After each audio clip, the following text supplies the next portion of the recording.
NAMBLA is the North American Man-Boy Love Association, a group of adult men that are sexually attracted to boys. Bob Hamer is a former undercover FBI agent tasked with bringing down one of the most disturbing criminal organizations in America. We ended up convicting 7 members of NAMBLA's inner circle. And he talks about this is an organization, we're a First Amendment organization, we're not here to commit crimes. And Mark, this is true. He said, we've been infiltrated in the past, and he sat right there in that seat.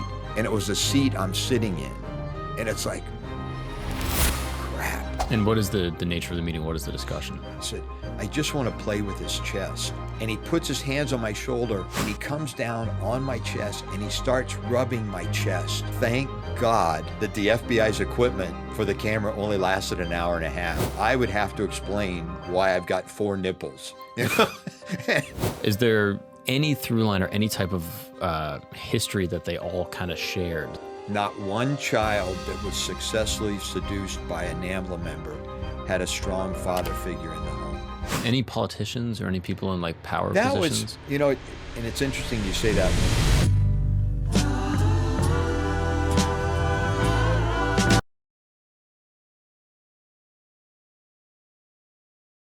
Bob Hamer, thank you so much for joining me, brother. You have an absolutely fascinating career, 26 years in the FBI, one of the most successful undercover agents in FBI history. You have infiltrated the Mexican mafia, the Italian mafia. You've acted as a weapons dealer in order to infiltrate an international crime syndicate, dealing with the North Koreans and the Chinese. You've done a ton of stuff, but the case that I want to talk about today is, in my opinion, the most disturbing. It's known as NAMBLA. This is the National Association of Man-Boy Lovers. This is extremely disturbing. I just kind of want to give a preface to anyone that's listening. This conversation is probably going to be a little darker and a little more morbid than a lot of the other podcast episodes that I've done. So just kind of listen with some discretion. I would just kind of like to start. Can you explain what this organization is, what they do, kind of how they started, and how you got involved in the case? It's called NAMBLA. And thanks, Mark, for having me back on the show. Yeah, I appreciate this. This has been fun. I've enjoyed my time. And now you're telling people it's disturbing. You know? The other ones were disturbing. We've got this far. And yeah, the other ones were disturbing for different reasons. So our relationship is such to the point now we can talk about disturbing cases.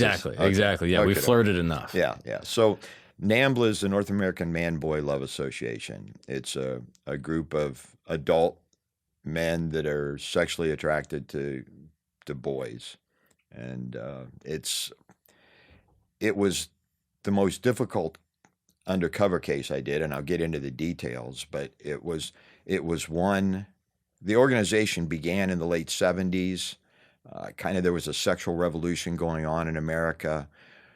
They began in Boston. The reason it happened, there was law enforcement had this movement where they went in and arrested a bunch of men that were bringing boys into the house, giving them drugs, showing them, and then having sex with the boys. And so the men were arrested.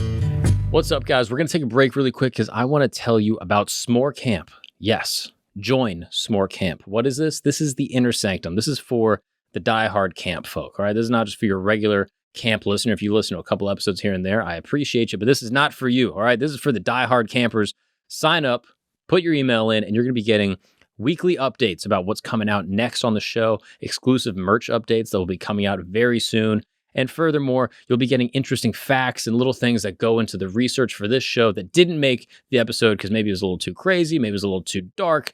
You can check it out all there, straight to your inbox. It's very easy. The link is in the description. Join the inner sanctum of the real campers, the real diehards, all right? The real people that mess with this show. It's awesome. I enjoy it. I enjoy putting it together. Check it out in the description. Well, let's get back to the show. And because, I guess because of the sexual revolution, there were people that are saying, what's wrong? As long as the boys were consenting to this, there shouldn't be anything wrong. And the boys, and I will say, it's my understanding that the boys that were there were 15, 16. It wasn't like they were 6 or 7 or 8 years old. So the whole idea was this was consensual sex. Nobody was being physically, violently. All the boys were going after. It was the idea of we desensitize the boys, maybe pay them money, maybe give them incentives to have sex, and they were having sex. So this movement came. It began in a church. They got together one night, a bunch of men, to protest what was going on with law enforcement, and NAMBLA began that night. It began in a church? Began in a church. Is that in relation to any type of like church authority, or was that just a meeting place? No, I think it was. I think it was just a liberal church that, and I don't know. I probably shouldn't even hazard a guess, but it wasn't like we rented out the Knights of Columbus Hall or anything like that. It was a church that I think recognized that I guess love is on the spectrum, and it comes in all forms. So got it. And you as said long as it's consensual, this was the whole thing. So NAMBLA's big thing, their charter, if you read their original charter, the idea was that we should abolish the age of consent laws. In other words, every state and most nations has an age of consent. Mm-hmm. So if you have sex with someone below the age of consent, it's called statutory. So it doesn't matter whether that child consented or not. Right. So obviously, if a 30-year-old man has consensual sex with a 20-year-old woman, that is okay under our laws. If he has consensual sex with a 14-year-old, even though the 14-year-old says yes, yeah, of course, that's considered statutory. So the whole purpose, initially, the whole purpose behind NAMBLA was to abolish age of consent laws. And so now this group would meet up how frequently? And were these members public, or were they kind of private? Like, what was the nature of the membership? Yeah, initially the organization was open about what they were doing, and they marched in gay pride parades, and they had there are photos of we marched with NAMBLA and men walking down the street with the big NAMBLA banner. They were having meetings in public venues like libraries and all that, and they had chapters throughout the country. Oh wow! And this is in the 70s? 70s and 80s. They were public into the 90s, and then there was a famous case that kind of caused issues for them, and it was the Jeffrey Curley case, which we can talk about a little later. But it was Jeffrey Curley's murder and a subsequent civil lawsuit, wrongful death, naming NAMBLA, that sort of caused them to go underground because of the exposure. You have to understand, for most of these men, exposure was worse than prison. Even within the gay community, wasn't necessarily accepted. Early on, it was accepted, but still kind of on the periphery. Mm-hmm. They were still outsiders in this liberation movement, and so they participated. Eventually, they were kicked out of the International Lesbian and Gay Association. They were shunned by yes. this progressive like gay movement, right? To say like, yeah, we're gay, we're not. Exactly. Right. Exactly. Interesting. And so they are operating up until up until the mid 90s, but they were pretty open. There was, even here in New York, there was an incident where it turned out that John Miller, who was kind of a big reporter in the New York, did I guess you could say, an expose on NAMBLA, and they were meeting in public venues. Well, they exposed a school teacher, Peter Melzer, and as being a member of NAMBLA. So that hit the news, and it became an issue because apparently he was well liked as a teacher, but he admitted by his membership that he preferred sex with boys. Now, this whole thing just seems crazy to me, that you would have some type of like public or quasi-public group dedicated to in my mind, I'm like, the police should just go to their meeting and arrest all of them because being a is illegal. So why is that not happening all throughout the 70s, 80s, and 90s? Well, just to back up, being a is not illegal. Acting out upon it is. Right. So that was, from a First Amendment protected organization, it was, because we can all get together and associate, and we can advocate anything we want as long as we're not breaking the law to do it. So, kind of, this is probably even a stupid example, but if we just all got together as bank robbers and said we want to abolish bank robbery as a law and make bank robberies legal, we could do that, and we could advocate to abolish the bank robbery laws and make it legal to rob banks. But what we can't do is go in and rob banks. So that's the simple argument is these men can get together and try to advocate this, but it's still illegal to go ahead and do it. So NAMBLA made real strong efforts to say, no, we're not suggesting that, we're not telling you how to seduce boys or where to go to seduce boys or to break the law. We want to advocate to abolish the age of consent laws. All right. You agree? Yeah. It's like, I mean, sure, I get it in principle, but when there's smoke, there's fire. And if all these guys are meeting up, and in your bank robber example, if all these bank robbers are meeting up to talk about trying to abolish the law against bank robbery, I'm going to be like, yeah, these guys are probably robbing banks or probably have robbed banks in the past. Absolutely. So I'm sure this is where you come in as an undercover FBI agent. How does this case come across your desk, and what do you think initially when you start hearing about it?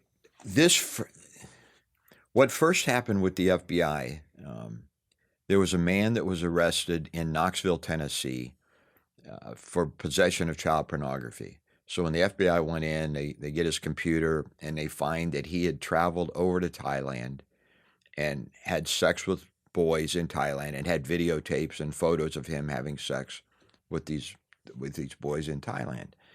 And he explained that he went to Thailand because there was a travel agent that set up these travel excursions for boy lovers. BLs is what they call themselves. And the FBI then had a meeting, headquarters, the Knoxville agents and the LA agents had a meeting to say, okay, we've got to take a look at this travel agent. So the LA office opened a case on the travel agent. I was a certified undercover agent. In other words, the FBI, as we've talked about before, it's not like TV. The supervisor doesn't walk into the squad bay and say, hey, did anybody want to be a day or a contract killer or something like that? So the Bureau, you're certified. And I was on the West Coast. I'm somewhat making up these numbers, but there's roughly 10,000 FBI agents, street agents throughout the country, the ones that are risking their lives, that are working the cases. And there may only be 100 or 150 certified undercover agents. There really aren't that many. So toward the end of my career on the West Coast, I always said I got the IOU cases. So if they were looking for somebody that was impotent, old, or ugly, they would contact me because I was certified. I'd had a lot of experience and everything. So when the case agent contacted the undercover coordinator and said, look, we need essentially an older man to play and he gives them a couple names of certified people on the West Coast, and I'm one of them. So he approached me, and when he first approached me, he said, hey, we're doing a investigation on sex crimes or sex tours to Thailand. And it was like, hey, sign me up, man. I mean, if your tax dollars are going to pay for me to get massages over in Thailand, I'm down for this. And he said, well, do you want to know more of the details? And I said, it doesn't matter. Put me down. And I'm looking for anything that's exciting as an undercover agent because I'm chasing that adrenaline dragon. So just give it to me. And he says, well, this is Boy Lovers. This is we've got a travel agent here in Los Angeles that's putting together the the case, putting together trips for these men that are traveling overseas to have sex with little boys. And I will say I didn't hesitate. It was still, yeah, this is interesting. I want to find out about it. And I think kind of like the comedic actor who now wants to play the drama part. It's like, okay, this is going to stretch me as an undercover agent. I mean, I've got so much admiration for the Joe Pistones of the world, for the Jack Garcias, for the Jay Dobbins, for the Billy Queens. I mean, these guys, but none of them ever played so it's like, okay, maybe I can move up into to their level of legendary. Yeah. So, so the travel agent is going to be a boy lover, or I mean, the person they need now has to be a boy lover. And one of the things I always enjoyed,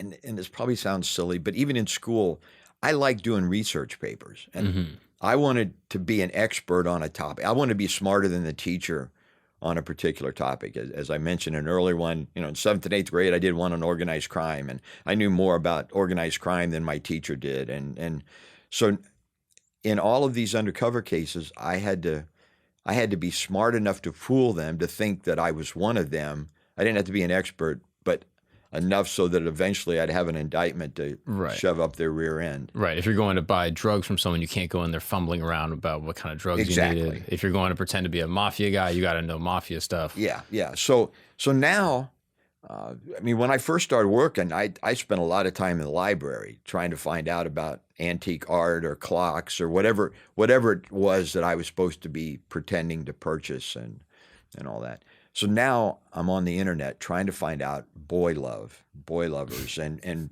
putting it in the internet. And thank goodness we had special computers at the FBI, because I'm typing in stuff and I'm getting all kinds of crap coming across the internet. The FBI had already identified predicated chat rooms where we knew that essentially were hanging out. So I was going in as Bobby 13 into some of these chat rooms. And Mark, as soon as I would type Bobby 13, within seconds, I've got 4 or 5 guys that are trying to chat with me. I can't tell you how many times guys wanted to know if I masturbated, wanted to talk to me, show me how to do it. Or tell me how to do it, and are you touching yourself? Here's where I want you to touch. I mean, it was so disgusting. And I'm an old man. I'm not trained in computers. I couldn't keep up with the chats because I've got 3 or 4 chats that I can't even keep up with because I can't type fast enough. And typically it was, my mom's got the computer in the kitchen. I just heard the garage door open. I got to go. Bye. And just to get off. But my purpose for going in there wasn't to trap these men. I wanted to learn how they thought. Because when I went into this travel agent, I wanted him to know that I was in fact a boy lover. I spent 6 months at the racetrack undercover, where we eventually convicted 5 or 6 people, 5 people of fixing races and taxes.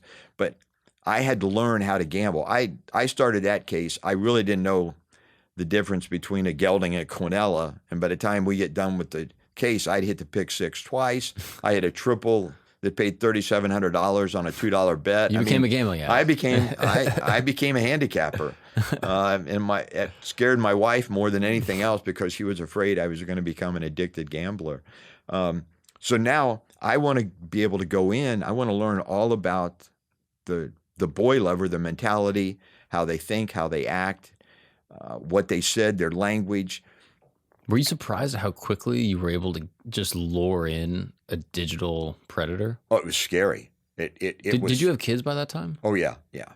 I'm older. I mean, I was an older agent at this time. I was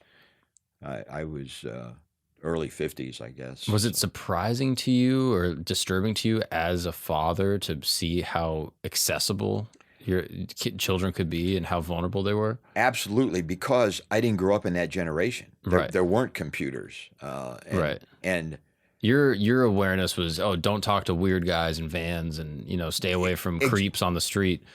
we'll get into this. Absolutely. Going into this case, I'm a trained, experienced investigator. I've been in shootings. I've had a contract put out on my life and all this. But I assumed that the sex perverts had long stringy hair, black horn-rimmed glasses, had a trench coat, and hung out at public restrooms and just flashed people. And as we'll see as we get into this case, that's not what they are. So even I, as an experienced investigator, didn't understand this problem and who they were. And certainly when I got on the internet and saw what was happening in the chat rooms, it was like, this is frightening. This is disturbing. Now, as the FBI is aware of these like predicated chat rooms, as you mentioned, is there nothing that they can do to take down those people or to set up stings on those guys? They were, and Okay. that's what I wasn't going in as that, but you would have people that the Bobby 13 going in, and then you meet old man from Utah, and you're chatting back and forth, and then he wants to travel to meet you to have sex with you, and you set that up. So that's Got it. So you had a separate division that was working on those sting operations, right? And then you were able to use those predicated chat rooms as research. Yes. So I knew the Bureau had really strict protocols that you just couldn't go on the internet and start and essentially kind of advertising. So we had identified these chat rooms. So you couldn't go into gardening mothers selling succulents or something like that and go into those chat rooms and start saying, oh yes, I love cacti, but does anybody have any kids they want sold? That kind of thing. So Right. So I was only going into those chat rooms that were that you had identified. clearance to go into. Got And it. again, this whole thing, I'm not trying to set anybody up or engage in criminal activity. I'm just trying to learn the mindset, the words that they're using, such as BL. They didn't refer to themselves as they were boy lovers, BLs. Right. So if you walk in there to the travel agent and you're like, hey, I'm a local, they're going to be he's going to be like, oh, you're a cop. Yes. So you have to know the language. Right. So how long do you do the research for? And when do you go in to actually meet with them? It didn't take long. A couple shifts in the chat rooms, and I'm picking up the language and everything. What came about on that, we were working another case, and I was down in Santa Monica in front of a Salvation Army thrift store, and I was preparing for this travel agent case, and I'm thinking, golly, I still feel like I smell like a cop. I look like a cop. I'm not sure I can fool professional or this travel agent who deals with pedophiles. I'm not sure I can fool him. And it's like a big walking stick that was in there in the window of the Salvation Army. I think, you know what? I'll just be handicapped. So I walked in and bought the walking stick, and I just figured I could be an old man that's semi-crippled and can't get really cool people. So I could overpower children, and that's what it was. So that's kind of how that whole crutch thing came about, and I used it then for the rest of my career. So we've previously talked about Operation Smoking Dragon. I was handicapped. I worked a Vietnamese gang case, and I was handicapped. I had the crutch and everything. Mm-hmm. So now we're getting ready to set up to go to the travel agent. We'd contacted him. And I probably have some of my details wrong. It's been a long time, so I'm not under oath here. I'm not going to purposely lie to you, but the case agent had already contacted him online about the tours and the costs and everything. And so I called the guy up and said, "Is it okay? I'd like to come over and talk to you about the trip." Sure, come on in. And went over to Hollywood. He lived in not quite sure but an apartment, a complex where it was one story, nice little gardens, but they were overgrown and the fence was broken. And as I'm walking down to his unit, there's a bunch of toys and I'm thinking, golly, this guy's putting together tours for pedophiles, for boy lovers, and there's all these kids hanging around. I wonder if he's one. And I get up to the door and I knock on the door, and he lets me in. He's tall, thin guy, elderly, older than I am, and he's got DVDs stacked to the ceiling. Well, it turns out that he was a gay actor, a gay producer of gay porn, and the apartment was not. It was kind of dirty. It wasn't kept up, but he lived there and he ran his gay gay porn distribution out of his apartment. So in hindsight, this probably wasn't the smartest thing to do, but I'm wearing shorts without underwear, baggy shorts without underwear, and kind of like a wife beater T-shirt. I mean, I don't look like, I'm all that necessarily cool. And we go in and we sit down and we start talking about the tour and the trip. And he admits it. He said, I'm not a BL. I put together trips. What you want to do is up to you. We're talking about who's going to go on the trip. And he's warning me that, you have to be careful what you say. Even in our community, you're not welcome. And of course, I'm saying, yes, I know that. That's, I heard about you, and that's why I knew you put together these trips, but you did it. And we had learned through research, he did it for both gays and for BLs. So it wasn't, everybody on the trip wasn't.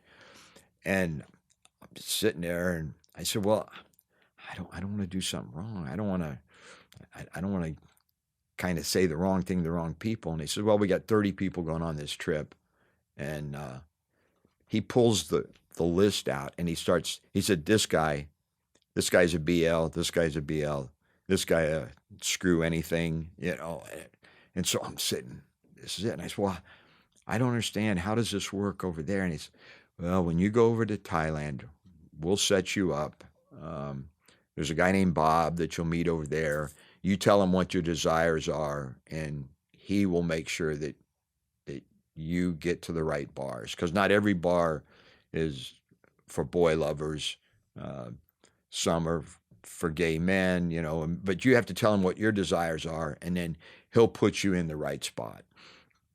So I'm thinking I probably have come close to fulfilling the elements of this case, that we've got a man that's admitting to helping boy lovers travel, telling them how they can find boys overseas, setting them up with the contact to find the boys. They can have sex. They can do any type of sex acts with these boys when they go to. I'm kind of figuring I've come close to fulfilling all the elements of the trial, and I probably got it. So now I'm playing up. We talked about this before, but I'm playing up the genetic osteomyelitis resulting in spondylolisthesis, and I'm limping over, and he's got a glass-covered coffee table, and my leg is underneath it, and I just figured, I'm going to screw with this guy. And I jumped, my leg jumped, and it hit the bottom, and it cracked the glass coffee table. And I said, I'm so sorry. I've got this condition, and I have trouble. I can't control the jumping and the twitching. And I was like, this is so great. I just screwed with this guy and cracked his coffee table. Now, I'm sorry. Go ahead now. No, I'm so curious. Like, the guy is obviously, in my mind, a creep. It doesn't seem like he is based off what he's saying. No, but I don't know. I don't think he was. I mean, what he's doing should be illegal, but I don't know enough about the laws. Is what he's doing illegal? What happened was, so like I said, I've cracked a coffee the coffee table, and I'm figuring that, this is fun. We go back. I tell my case agent, we figure we got this guy. That we've got everything we need to take him down, and contact the assistant United States attorney, the AUSA, with all the evidence, and she says you don't have enough. That this isn't enough to get a prosecution. And it's one of those things that it's still frustrating to me when you talk to the general public, because on Dick Wolf's Law and Order, they find a partial fingerprint and they indict the guy they'll indict him and bring him into court with the idea that maybe he'll get scared and agree to plead guilty and then give up all of the members of the conspiracy. Well, it doesn't work that way. And in the Ninth Circuit Court of Appeals, in the Ninth Circuit, Federal Circuit in Los Angeles, that covers Western United States, I mean, you don't indict on probable cause, you indict on proof beyond a reasonable doubt. And we had so many cases that maybe in some other jurisdiction they would have indicted, but in LA, when you got the indictment, that meant you had proof beyond a reasonable doubt. And it made it very frustrating for FBI agents, for federal agents, but she said we didn't have it. Well, in the meantime, I kind of jumped ahead. Let me back up. As I'm preparing for this case, I run across the website of NAMBLA, and I just figure, okay, BLs, they're going to be part of this association. They're going to be members of this group. And I look up I go through very thoroughly the website and everything. You could join the organization for $35. So I contacted my AUSA and said, hey, I want to join NAMBLA. I think most of these people on this trip will be NAMBLA members. I didn't know, but I just assumed that they would. I kind of want a membership card. I sort of wanted a membership card to be able to, flaunt in the face of the Joe Pistones of the world. I'd say, ha, ha, ha, I'm a NAMBLA member and you're not. She said, yeah, go ahead and join. So I join. I get a letter. Now, this is essentially the computer age. I get a letter, dear blank, with all these paragraphs, boilerplate paragraphs about the organization and their beliefs and everything. And handwritten is Dear Robert, handwritten. And it's signed by Peter Herman, who it turns out to be Peter Melzer, the guy I talked about before that was a school teacher here in, I think it was in the Bronx. But so I get this letter, but it talks about the very courageous step that you've taken by joining the organization. And I actually tried to get it slipped into my personnel file because I figured, FBI administrators aren't going to know what NAMBLA is, and they're just going to see, oh, Bob got a letter of commendation from this organization for his courage. So, maybe we'll, give him a promotion. Not that there really were promotions in the FBI, but the secretary knew that I tried to pull crap, other things in my file, so she never put it in. But so now I'm a member of NAMBLA. I paid my $35, and I'm a member of a NAMBLA. I have the dues, paid the dues. The travel agent case falls apart. They do a search warrant on his facilities. I'm not exposed, but it's probably not the right word to use, exposed, when I'm not wearing underwear when I go into this. Yeah, why no underwear? What was that choice? I was just kind of hanging out, just let, and you felt it was sexually deviant. All the undercover agents on TV always wear underwear, so I figured, I wanted to. Yeah, it was just. I'm sorry, it would just seem like the thing to do. Well, because they were like cut off sweatpants. They weren't even real shorts. But anyway, they don't find anything that's prosecutable. That case falls apart. So the travel agency case goes nowhere. Mm-hmm. In the meantime, I'm a member of NAMBLA, and This all took place in September and October. I think in November, I get a letter from NAMBLA. Again, thank you for your courageous step. We have a Christmas card program, a holiday card. They're very politically correct. A holiday card program, and we ask our members if they would be willing to send Christmas cards to incarcerated members in prison, so that they know that they're not forgotten. And you have to do it in numbers of 3, because the way the sheets were set up, it was 3 names, 3 names, 3 names, 3 names.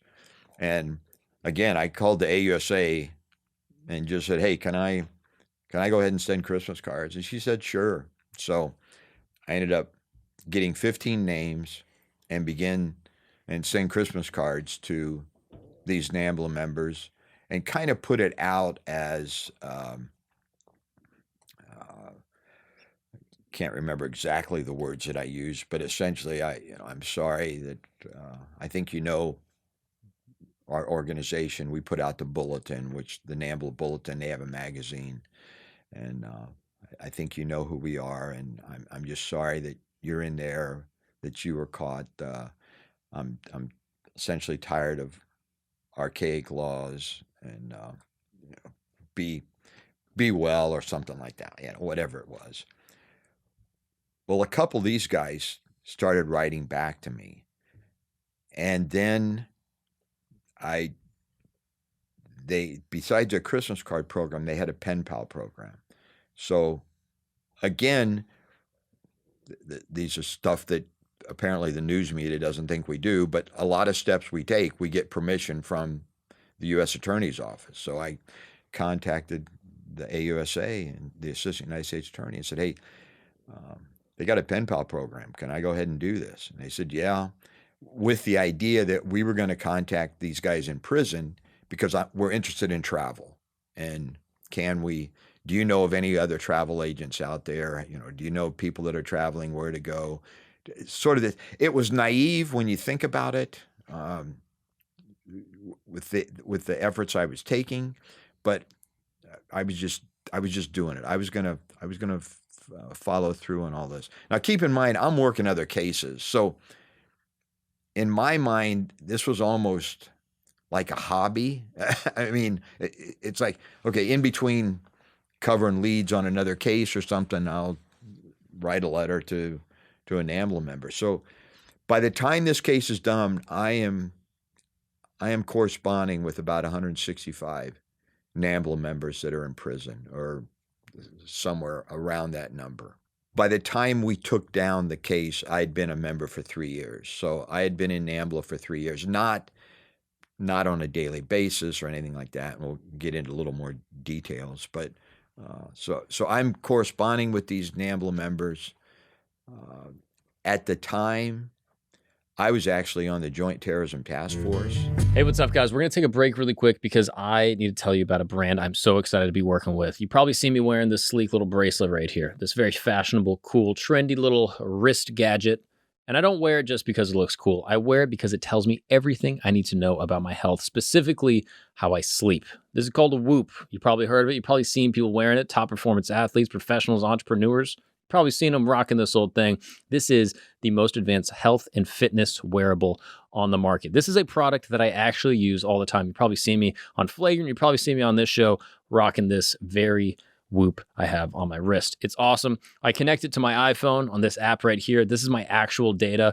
I use it specifically for sleep. There's a lot of different things you can use it for. It's nice because I can track my workouts. It automatically detects when I'm weightlifting, when I'm playing soccer. It just tags it and it goes, oh, we detected that you've been, working out for these hours. And it tracks my heart rate. It sees how high I got my heart rate to. I can tell the intensity of my workouts. I can see if I pushed it, if I was kind of phoning it in.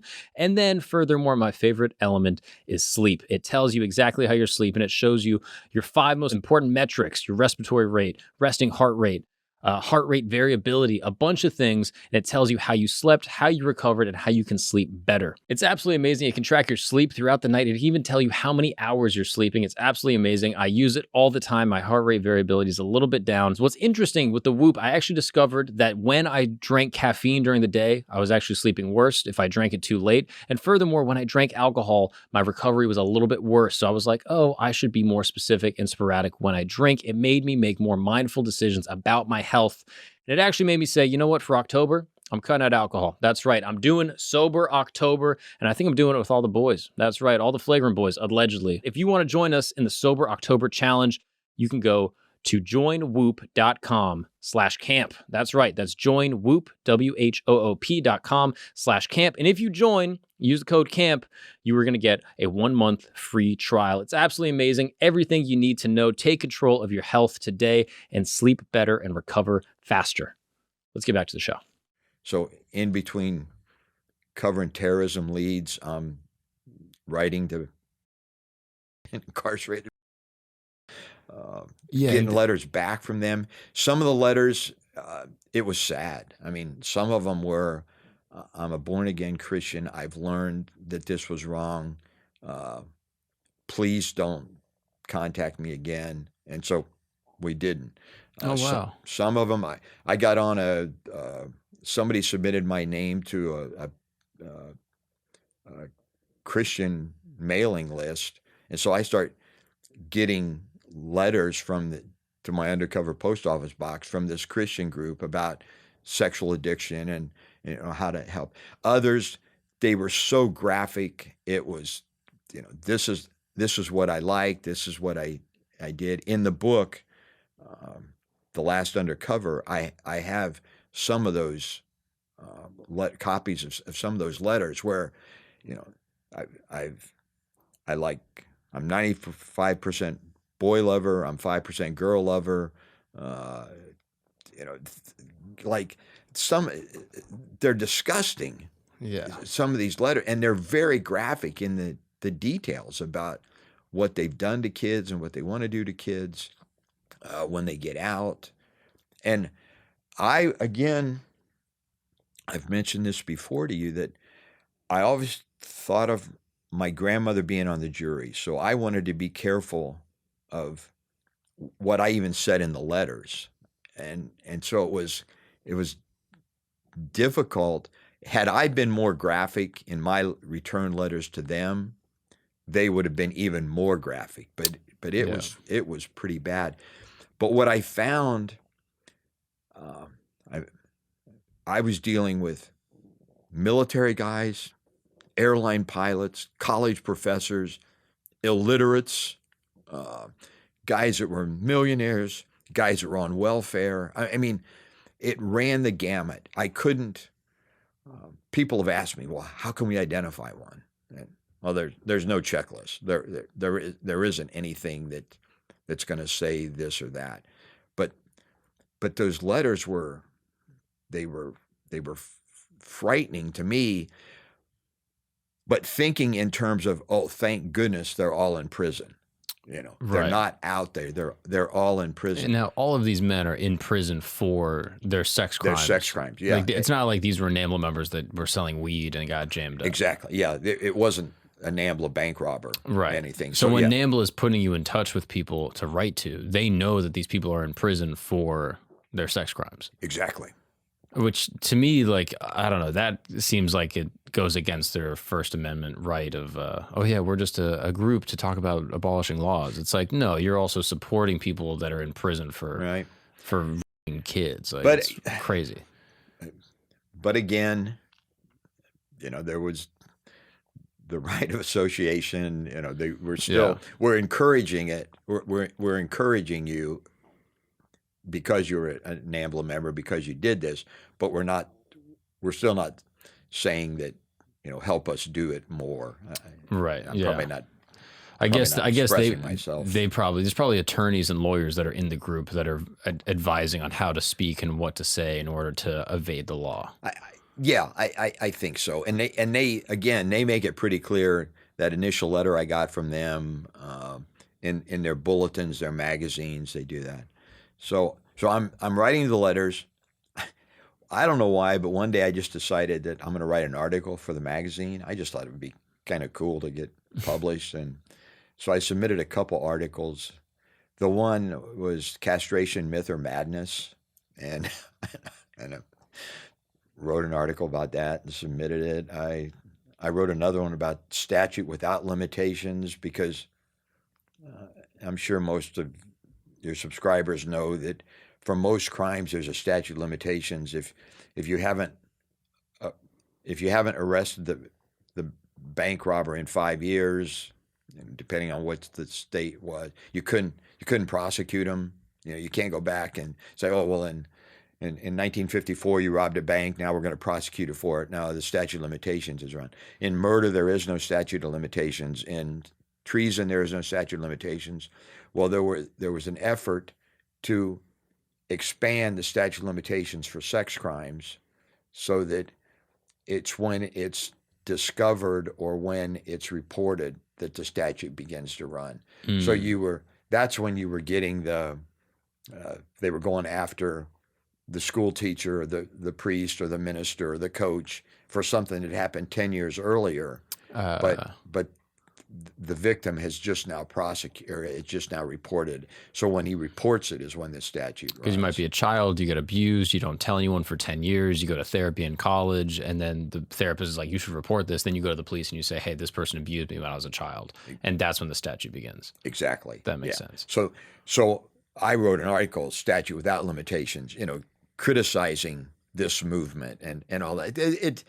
They were BS articles, but it was as much me screwing with them as anything else. Did it help you ingratiate into the group? Like Yeah. people were reading it saying like, oh, this guy gets it. Well, and that's where we get to. So now I'd only been in the group, I'd been in for less than a year, and I find out that their national meetings, let me back up.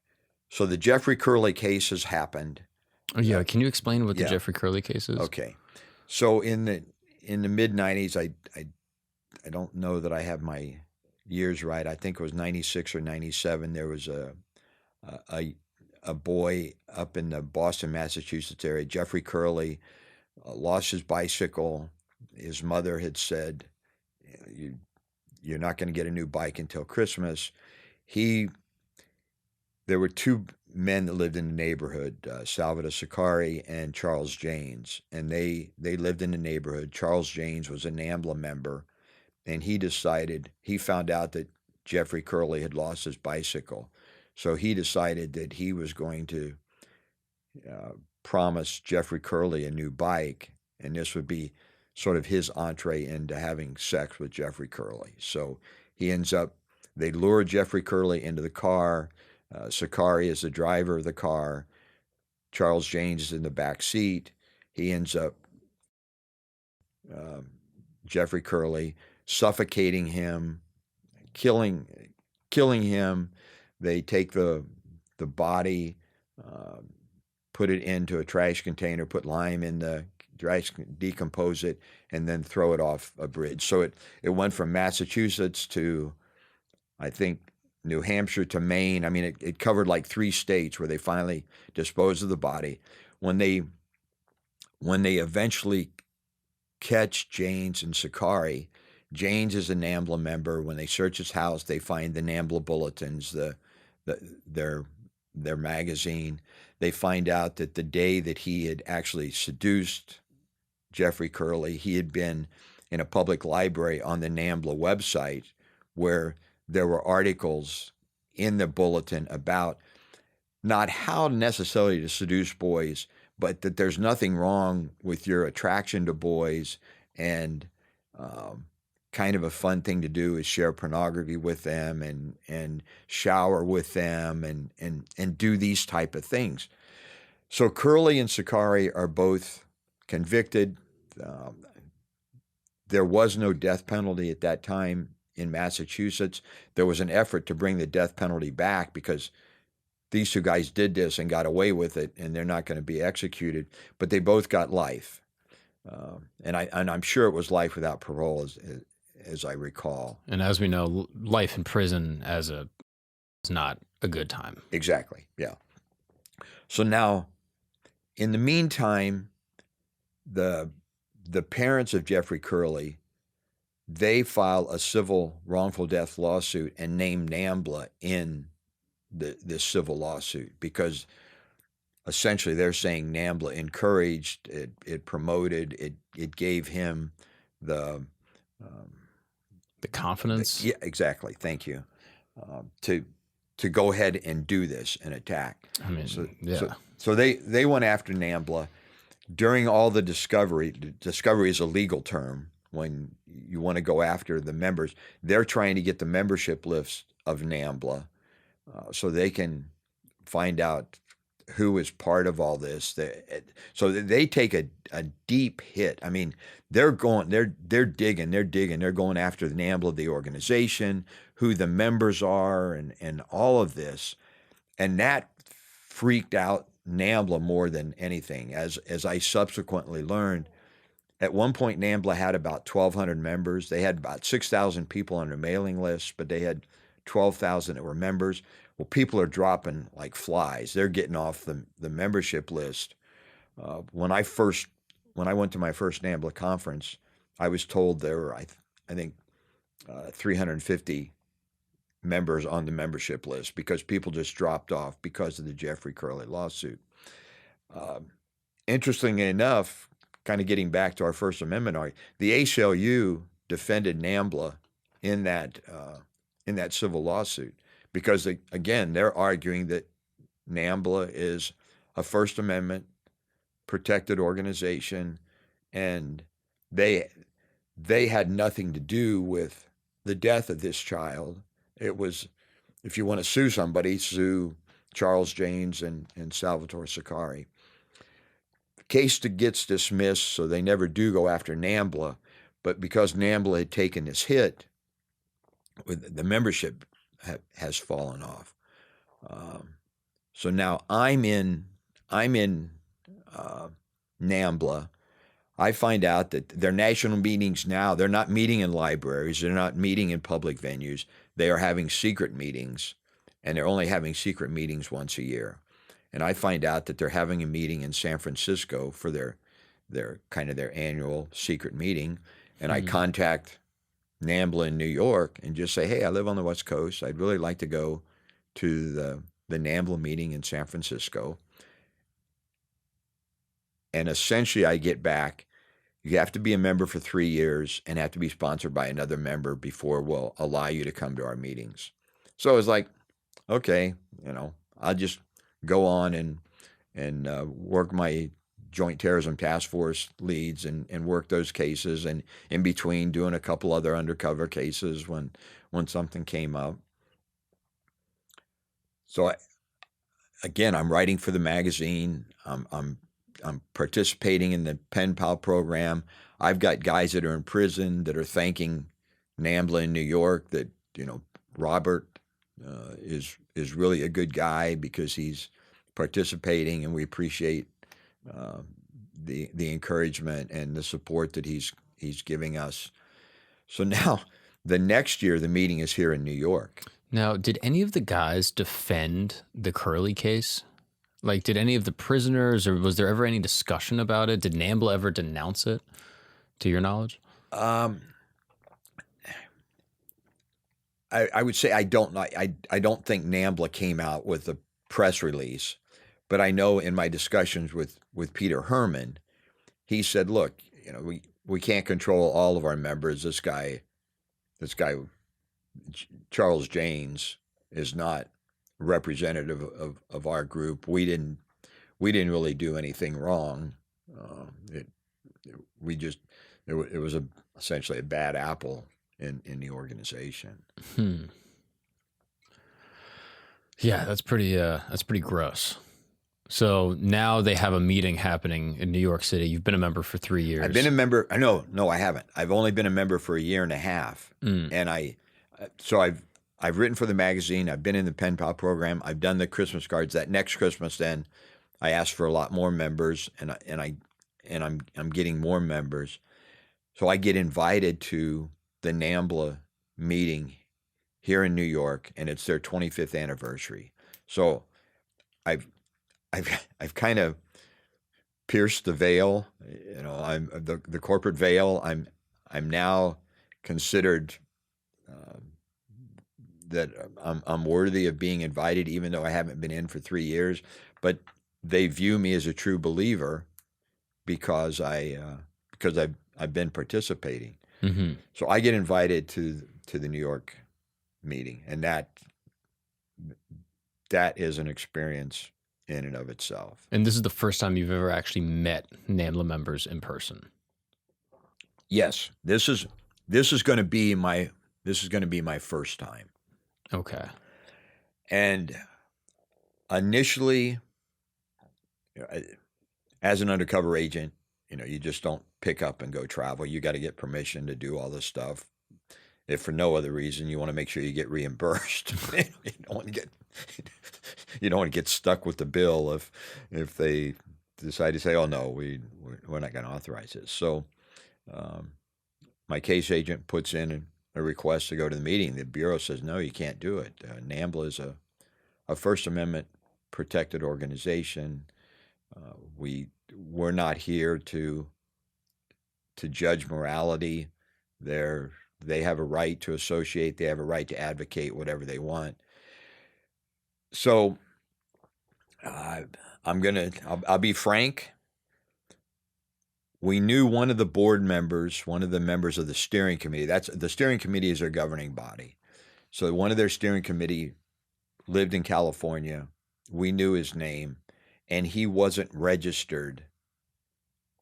He was a registered sex offender, but not living where he said he was with the California State Sex Registry. And that's a violation. It's a violation.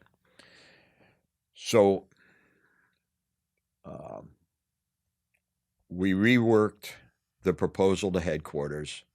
We sent out essentially leads to all the offices. We said we have an undercover agent that has an opportunity to go to a meeting in New York of an organized group of.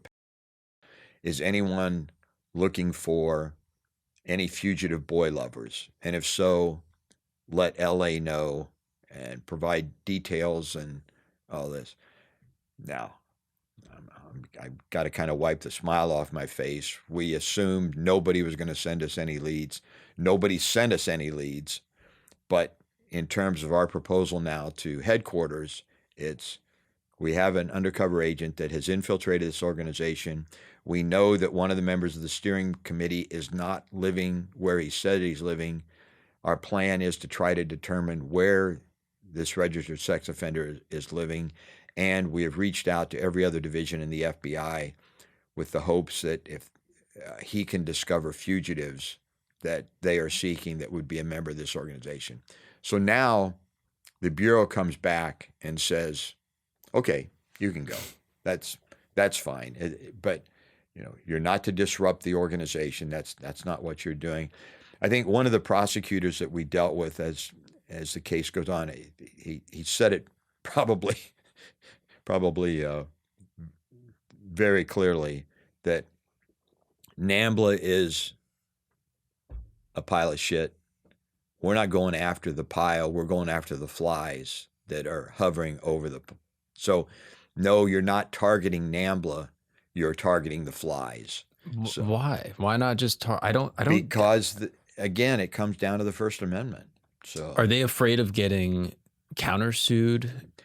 Like, is there a legal component where they're like, "Oh, if we are too aggressive and trying to break up this organization, we're going to be in violation of the First Amendment rights and we're going to get sued out the wazoo"? Well, it's maybe sued, but just you don't want Congress. I mean, you, even in recent news, there's been issues with efforts that the FBI has taken, the federal government has taken on different organizations, and oh my gosh, you can't go after this.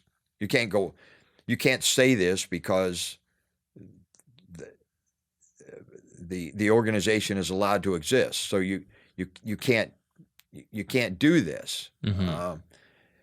So and there'd been so many problems like in the early 70s with the Weather Underground, with some of these different groups that they had infiltrated, the anti-war protesters, which it was okay, it was legal to protest the war. It just wasn't legal to burn down buildings and all of that. So the Bureau, contrary to what some of the public and a lot of politicians believe, they're not out to violate the constitutional rights of anybody. So, I mean, they were right to be cautious, but again, it was sort of like how you wrote up the paperwork. And Right. so now I'm going to my first NAMBLA conference. Do you have any idea why they did it in New York? Well, most of the steering committee members lived in either New York or San Francisco. So Okay. that was, I think, part of the reason. Ironically, I never did meet anybody that lived in Boston, so, but most of the people that I ran into at this conference lived in New York or New Jersey, and then there were quite a few members that were from the Bay Area. Now, going into this, do they have any type of outline of what the conference will be, or what the objective of the conference is, or what you're expected to do at the conference? And is there any like hesitation or concern from you going into it? Mark, this was the most paranoid group that I had infiltrated. We've talked about this in previous broadcasts, but I dealt with the mafia. I dealt with the Mexican mafia, members of the Mexican mafia. I've dealt with Asian criminal syndicates. I had never met a group that was as paranoid as this group. So all they said in the invitation essentially was, we're going to celebrate our 25th anniversary. And we are going to meet on a Friday evening. It was Veterans Day weekend. I was a Marine. I'm ready to celebrate the Marine Corps birthday, November 10th. And it was always a big deal in the LA office because we had so many Marines. So we'd get together and have a celebration and cut the birthday cake and kind of go through the ceremony for the Marine Corps birthday. I was going to miss it because I'm going to the NAMBLA conference. So the idea was we were going to meet at Grand Central Station in the dining concourse. And then once we meet there, they will tell us where the meetings will take place on Saturday, because they were so afraid that if they publish it in advance, that law enforcement is going to set up and photograph everybody that goes in and possibly raid the place. So, and I imagine now, after the Curley case, all the people that are going to this conference are, one, probably extremely paranoid, and two, probably the most depraved of the group. If you're still going to a conference after there's a massive lawsuit and a murder and like the most vile act you could do to a child, I imagine these people are pretty committed to the cause. I think you're right. I'm not here to defend NAMBLA, but they kind of fell in two categories. And one of the guys I talked with at this meeting, he laid it out. He said that about 70% of the NAMBLA members, and he hadn't done a survey, but he's just estimating that 70% of the NAMBLA members are essentially psychopaths and 30% are true boy lovers. So what is the difference? Okay, so these men, there were men that I believe sincerely believed that there was nothing wrong with loving boys. Now, I'm not saying necessarily sex, but that loving boys was natural, and so they wanted to get close to boys. They wanted relationships with boys. They wanted to love them, to nurture them, and they wanted to do that. But there were 70% that would just slam bam, thank you, ma'am, let me have sex with a boy because that's what I'm attracted to, and screw the rest of you. And I met some men that, for them, the grooming process was as exciting as actual sex. So they just considered themselves boy lovers. They were, just as you and I are attracted to women, they were attracted to boys. And just as you and I with our spouses, would wine them and dine them and talk nice to them with the idea that maybe we'll get married, they looked at this grooming process as whining and dining and being nice, and then eventually we will have a relationship. So you go to the New York conference. So I go to the New York conference. You meet at Grand Central Station, and like you had mentioned before, I'm expecting you to walk into a bunch of weirdos that just got out of their parents' basement, that, the dregs of society, and you'll be able to smell them from a mile away and determine who they are. Is that the case? So we get to New York. When I say we, my Casey and I get to New York. We meet with the New York office. We let them know what I'm going to be doing. I'm meeting with a surveillance team. They know that this first meeting is going to take place at Grand Central Station on Friday night, Friday evening. I think it was like 5 o'clock or something like that. It was always comforting when you'd meet agents from other offices, like the surveillance agents, that they didn't look like J. Edgar Hoover. They weren't wearing white button-down collar shirts and all this. These guys look great. They look like they could fit in and everything. So I take the cab to Grand Central Station. I get my crutch out. I start to hobble around, and it's like, I'm going to the NAMBLA conference. I have no idea what these people look like. The Bureau didn't have an intelligence file on them, so it wasn't like I was infiltrating the mob and I have a picture of John Gotti and Paul Castellano or anything like this. From the internet, I have some grainy photographs of people, but I really wasn't aware of who I was going to be seeing or who I was going to be meeting. And I'm kind of in and out of a few shops, and then it was kind of like, okay, I'm fashionably late, because I do think I said 5 o'clock. I think it was 6 o'clock, and I looked at my watch, and it was 6:15. And it's like, okay, I'm fashionably late. Let's go down to the dining concourse, and I'm walking down with my little cane. I'm trying to effect this limp because of my medical condition. I look over as I'm looking down. It's like, holy crap, Central Casting, send me some perverts. It was obvious initially what this group was, because I knew there wasn't going to be a sign, NAMBLA meets here. And I looked at that group and I see it. And it's like, that is them. That's the group. This is it. And I'm getting excited. But before I do, I go to the bathroom. And we've talked about this before. I do have faith, and I do believe I was there. And my favorite Bible verse was Deuteronomy 31:8. The Lord himself will go before you and be with you. He will never leave you nor forsake you. Do not be discouraged. Do not be afraid.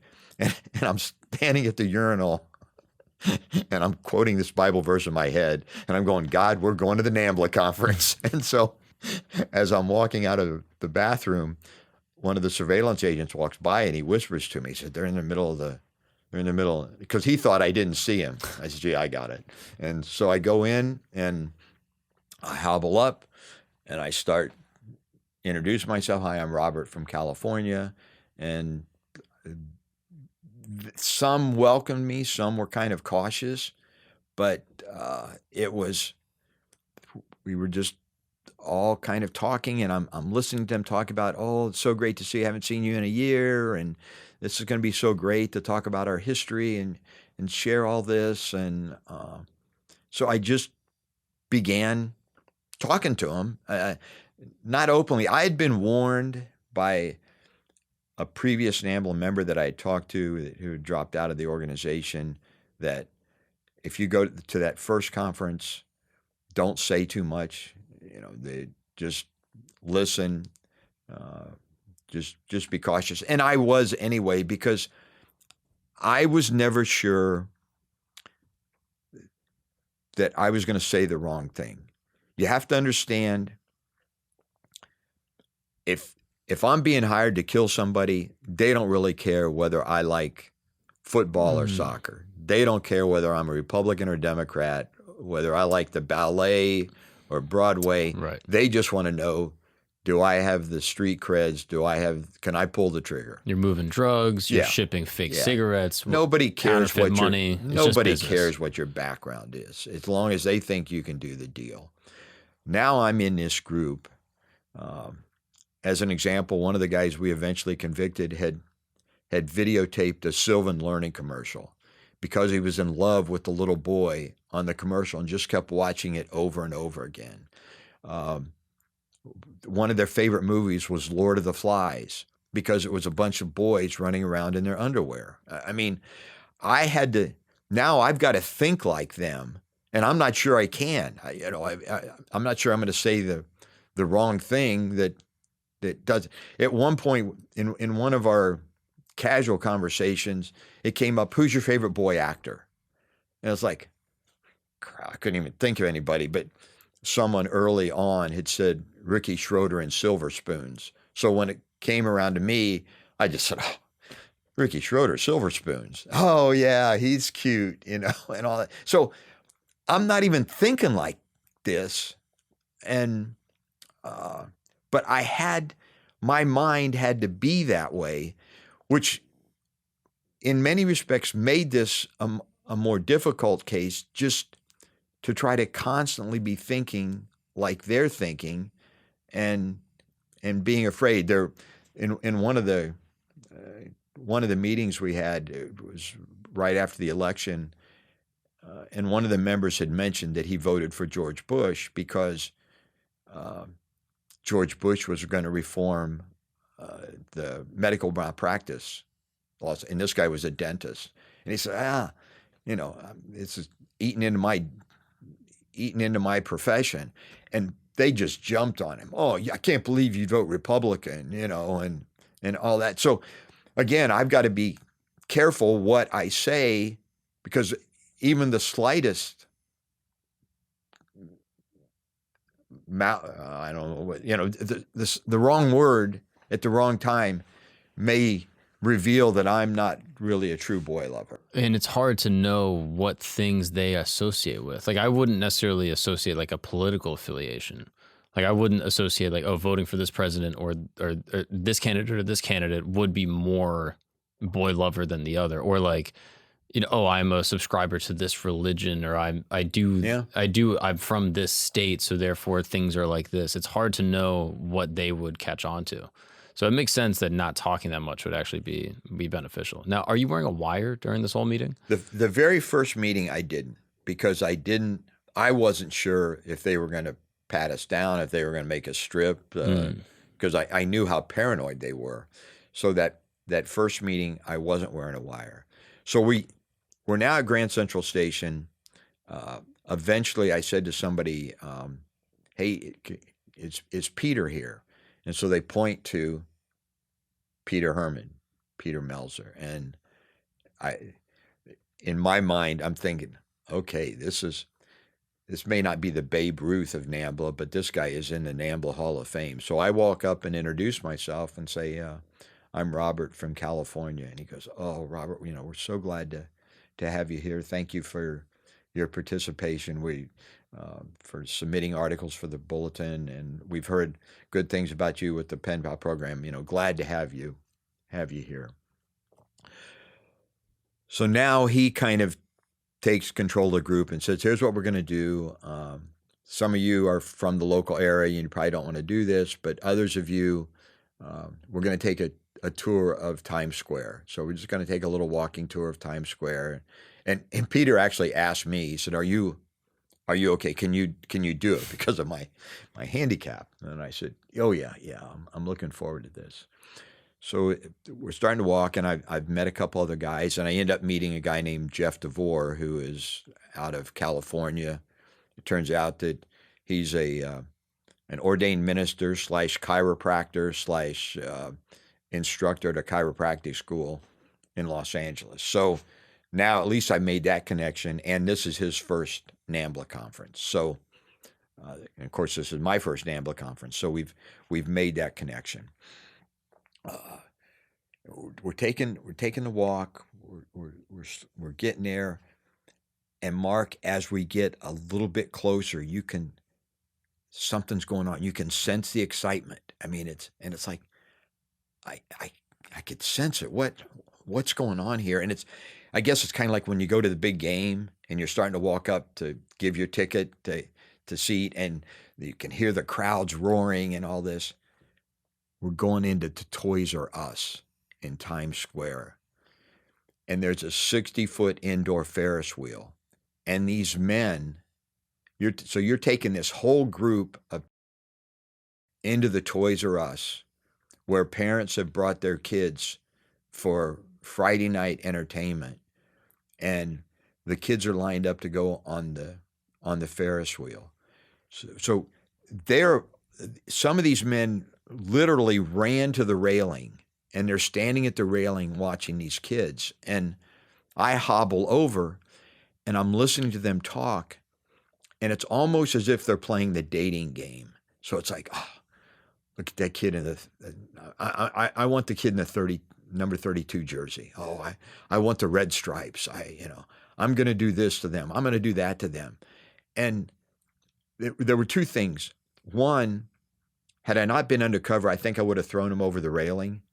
And two, it dawned on me, and this probably sounds stupid to your subscribers, but it dawned on me, holy crap, not everybody's in prison. These guys are still out here, and they're talking about what they want to do to kids. I mean, this is disgusting. And it was, I won't say it was an epiphany, but it was kind of like, Bob, you better take this seriously, because this isn't a bunch of good old boys that are just smoking and joking.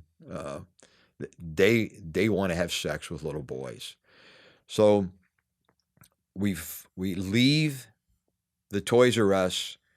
We walk past, I can't remember the name of the building. I know it was 520 something.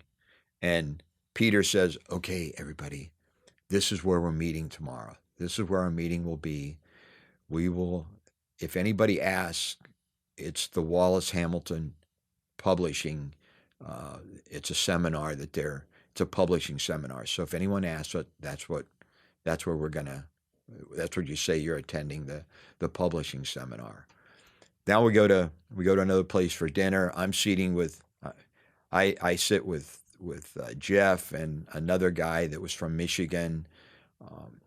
And again, I'm not wearing a wire, but all of the three of us, and there may have been four, but at least the three of us, this was our first meeting. So Jeff, the ordained minister, the chiropractor, he's talking about, he's so excited to be here. He was married. He's now divorced. He's got kids. He came out as being gay. His kids were embarrassed by him because he came out with being gay. But he met a boy online in Los Angeles. He lives in Los Angeles. Met him in Balboa Park in San Diego, and they had sex. And then he met him again on his birthday and had sex with him. And then there was another boy that they introduced, so they had a threesome. And I'm going, crap, I'm not wearing a wire. Can I get him to repeat this? And then then this other guy, I think his name was Joe, as I recall, but he wrote symphonies. And it's like, boy, this is really cool. Well, it turned out that he had written a symphony, it had never been published, but he was a janitor. He was a custodian. So it was like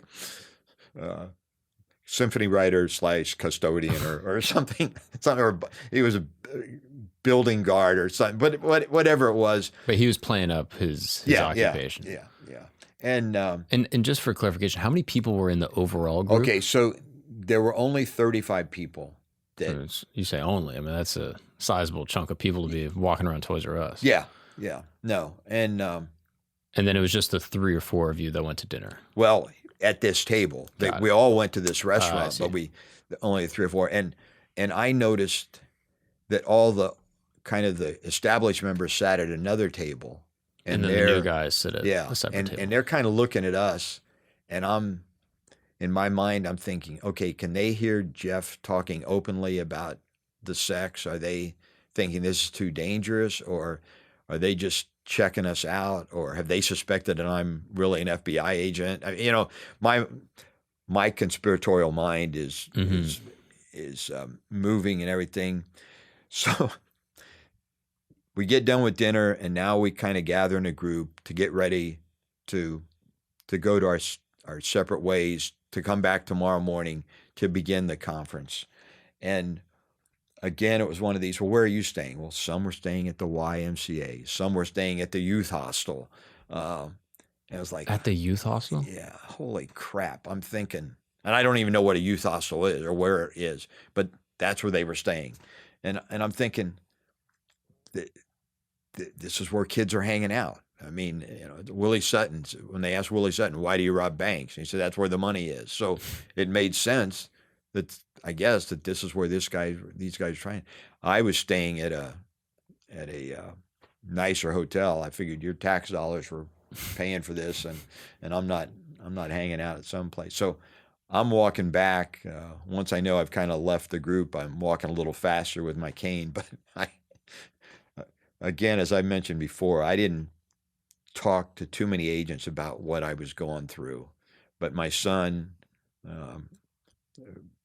who I trusted dearly, played professional baseball, signed a pro contract out of high school, and been a Marine and all this kind of stuff. And not yet, but I think I called him. I think it was probably in winter ball or something. I called him, and this is going to sound racist, but I just called him. I said, where's a Palestinian when you need him? I said, let's strap a,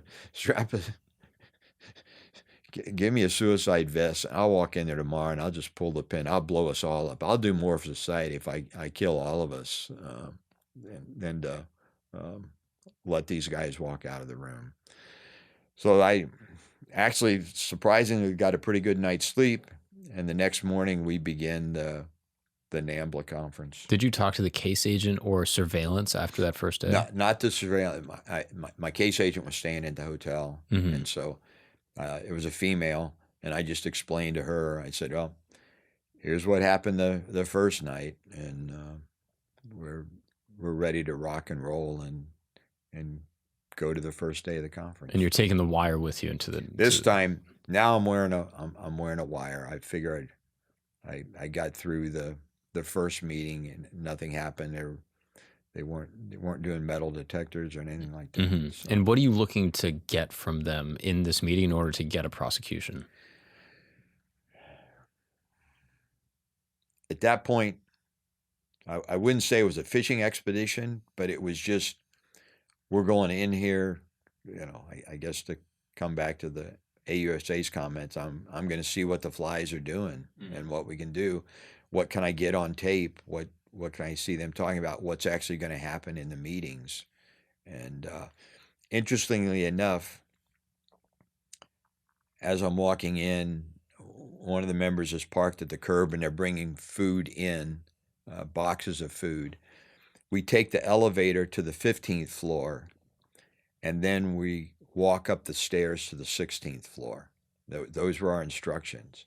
So again, it was this paranoia that we don't want people to know which floor we're on. So your instructions are take the 15th and then take the steps up to the 16th floor. So that's what we've, I mean, I assume the elevator went to the 16th floor, but we go into this room.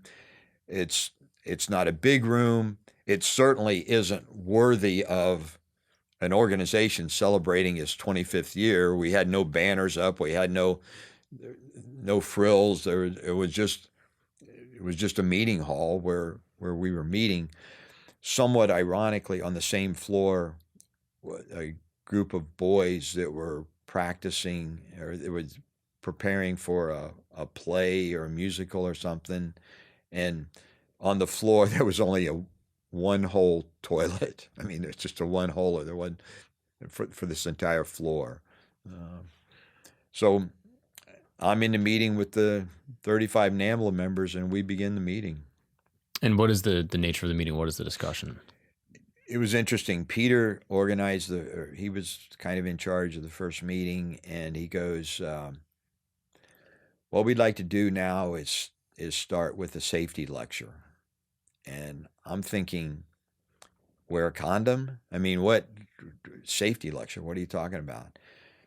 And he turns it over to a guy named Rock Thatcher, which I find out Rock Thatcher is not his real name. He told me his first name was Peter, but in the Bible, Peter is the rock. Right. And Thatcher is, you thatch a field. So maybe his last, and I can't remember now whether his last name was Wheat or his last name was Fields or something. But anyway, he made up this alias of Rock Thatcher. And I knew the name Rock Thatcher because of the submissions in the NAMBLA bulletin. Oh, wow. So now he starts the safety lecture. And I'm assuming, like I said, I'm assuming it's, how to have safe sex or something. And he talks about this is an organization, we're a First Amendment organization, we're not here to commit crimes, don't do this, don't do that. We've been infiltrated in the past. And Mark, this is true. Again, if you saw it in a movie, it's like I'm throwing the BS flag. He said, we've been infiltrated in the past, and he sat right there in that seat. And it was a seat I'm sitting in. And it's like, crap. Do they know? I mean, are these 35 people going to jump on me now and beat the crap out of me and all this kind of stuff? Yeah, well, that's I figured. I've faced tougher guys. And he said, so even if you know somebody, you don't know where they've been the past year. They may have been arrested and they may be working off of beef. So don't ask where you can find pornography in New York City. Don't ask where you can find boys. That's not why we're here. So the safety lecture was all about setting up the rules for what you can talk about and what you can't talk about, and why we're here. And then somebody piped in and said, I've always advocated we should allow the police to come and they should record our meetings because we don't do anything illegal in a meeting, discuss anything that's illegal. And it was kind of interesting because I sort of smiled to myself and thought, well, you have invited the police and you are being recorded, so we'll see what happens. And I did find the meetings were extremely boring. I mean, it was talking about the history of the organization and their past successes and where they wanted to go with the organization. But it was during the breaks that there was a little bit more of the sort of the criminal conversation. But now Peter says, okay, let's all introduce ourselves. You don't have to use your real name. You don't have to say anything if you don't want to. You don't have to use your real name. And they go around and different people are introducing themselves. And again, as I said, when I first saw it was Central Casting, Send Me Perverts, but not everybody looked like it. When I realized when I got closer that, I don't think I look like a pervert, but I fit in. I mean, there were guys that looked normal. I mean, they looked like they could be the youth league coach, the minister or whatever. There were some that, yep, that guy looks like he lives in his mom's basement and 50 years old and single and plays on the computer. One guy Bob was a lawyer out of Atlanta, and he looked like Santa Claus, had a white beard and very articulate, smart guy. Peter was a physics teacher, so he was smart. There were school teachers. One guy was an organist from a Baptist church in Atlanta or in Georgia. Some were basically illiterate. There was one guy there from Denmark. He was the only one that was from out of the country. Everybody was white, and most of them didn't look like quite a few of them looked like they didn't have a pot to piss in. I mean, they just didn't come across as necessarily being wealthy, although there was a dentist there. So they were educated people. Everyone's saying why they're coming. And for the most part, it was this camaraderie, the opportunity to be around like-minded people and not have to worry about what you're saying. And they came to me, and I just wasn't sure I wasn't sure what to say. That the night before, when we were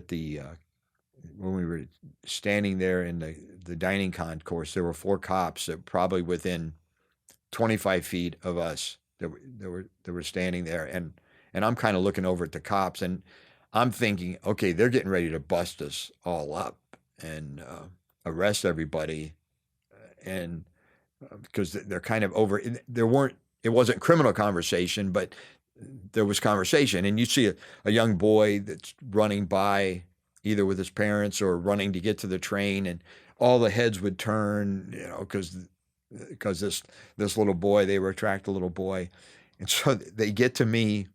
It's my turn, and I said, I'm Robert from California, and this is my first time.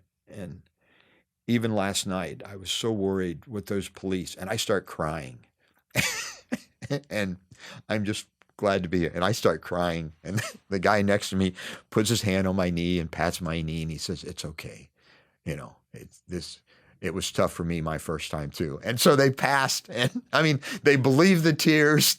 And, What the and hell? it never, and then kind of like during the breaks, people came up to me and said, like they put their arm around my shoulder and just say, "You're fine. You're safe here." And so now we kind of get into the meetings and talking about it. There was one point, Jim, I know his last name, I won't say it just because I don't want to get sued, but he was a school teacher. There were quite a few school teachers in this place. One guy sponsored an orphanage over in the Philippines, a guy named Ted, who seemed pretty nice. I mean, some of them, Ted was a guy that he was very courteous. He was outgoing. He was kind of like a politician needing a few more votes, and shaking hands and everything. And it just sort of seemed like, I'd like to have lunch with Ted. I'd like to find out a little bit more about him. But he sponsored an orphanage over in the Philippines. So whether he had sex with those kids, I don't think, but I kind of think he was more of the true boy lover than, man, I can't wait to meet a kid in Balboa Park and have sex with this kid. Mm-hmm. But I'm talking with Jim, and we're talking about the NAMBLA membership, and this younger guy walks over and interrupts us. And I was it's like, damn, we're having a conversation here, pal. You just interrupt.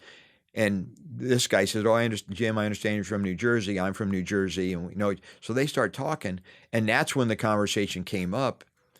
And this guy said, I was reluctant to come. And Jim said, "Well, I dropped out for a while with that Jeffrey Curley thing, and I think a lot of people have, but now I've come back. And I just know that Peter carefully screens anybody, and it would take a very skilled operator to fool us." And I'm kind of sitting there with an inner glow that, yeah, well, Peter doesn't screen them nearly as well as you think they do, and I must be a skilled operator because you guys are buying this act. And that's when they have the conversation about 70% are the psychopaths, and 30% are the true boy lovers. And Jim talked about, he was a photographer, and he lived across the street from a Catholic boys' school in New Jersey, and would take pictures of the boys and had them posted on the internet. Not naked pictures, but just pictures of boys. And that's what these guys are gathering up. They have pictures of boys, not necessarily pornography, but they love boys. They love to look at pictures of boys. And It seems like they all had some proximity to children in some capacity. Like either they were a teacher, they lived near a school. Yeah. Like, is that fair to say? I think it is, but again, it kind of comes back to the Willie Sutton. You're not going to find too many true boy lovers to live out in the woods by themselves. I mean, they're gonna be where they can be around kids. Mm-hmm. Through the introductions, we had Sunday school teachers, we had Boy Scout leaders, we had I met a guy that was a big brother. It was just you wanted to be there. Any politicians or any people in like power That positions? was, and it's interesting you say that when I first wrote the book and we were trying to find a publisher, that's what they were looking for. Well, do you have a politician? Did you get a judge or anything? And nobody was. We just had what I found in the group of the ones that I was dealing with for the most part, and there were some that weren't, but they were high functioning individuals in society. So they weren't the guy that hung out at the public restroom that you knew by looking at him that he was half crazed. Right. So how many days is the convention in total? 3 days. Well, Saturday and Sunday. So the meetings again are relatively boring. During the breaks, we don't get into too much, but we do talk about it. At one point, Peter comes up to me and he said, "Would you be willing to be on the steering committee?" And I'm thinking, and that's their governing body, and they make a big deal about the steering committee, and so we need to recruit younger members or not new members to be on the steering committee to help us. And I proved my dedication, and I guess I was relatively smart enough to write articles for the magazine. So, would you like to be on the steering committee? And I knew the Bureau would have a conniption fit if I accepted a job because this would be disrupting the organs. Had I been a journalist, yeah, I'll be on the steering committee. I can get the membership list and I can expose all these people. But I declined to be on the steering committee.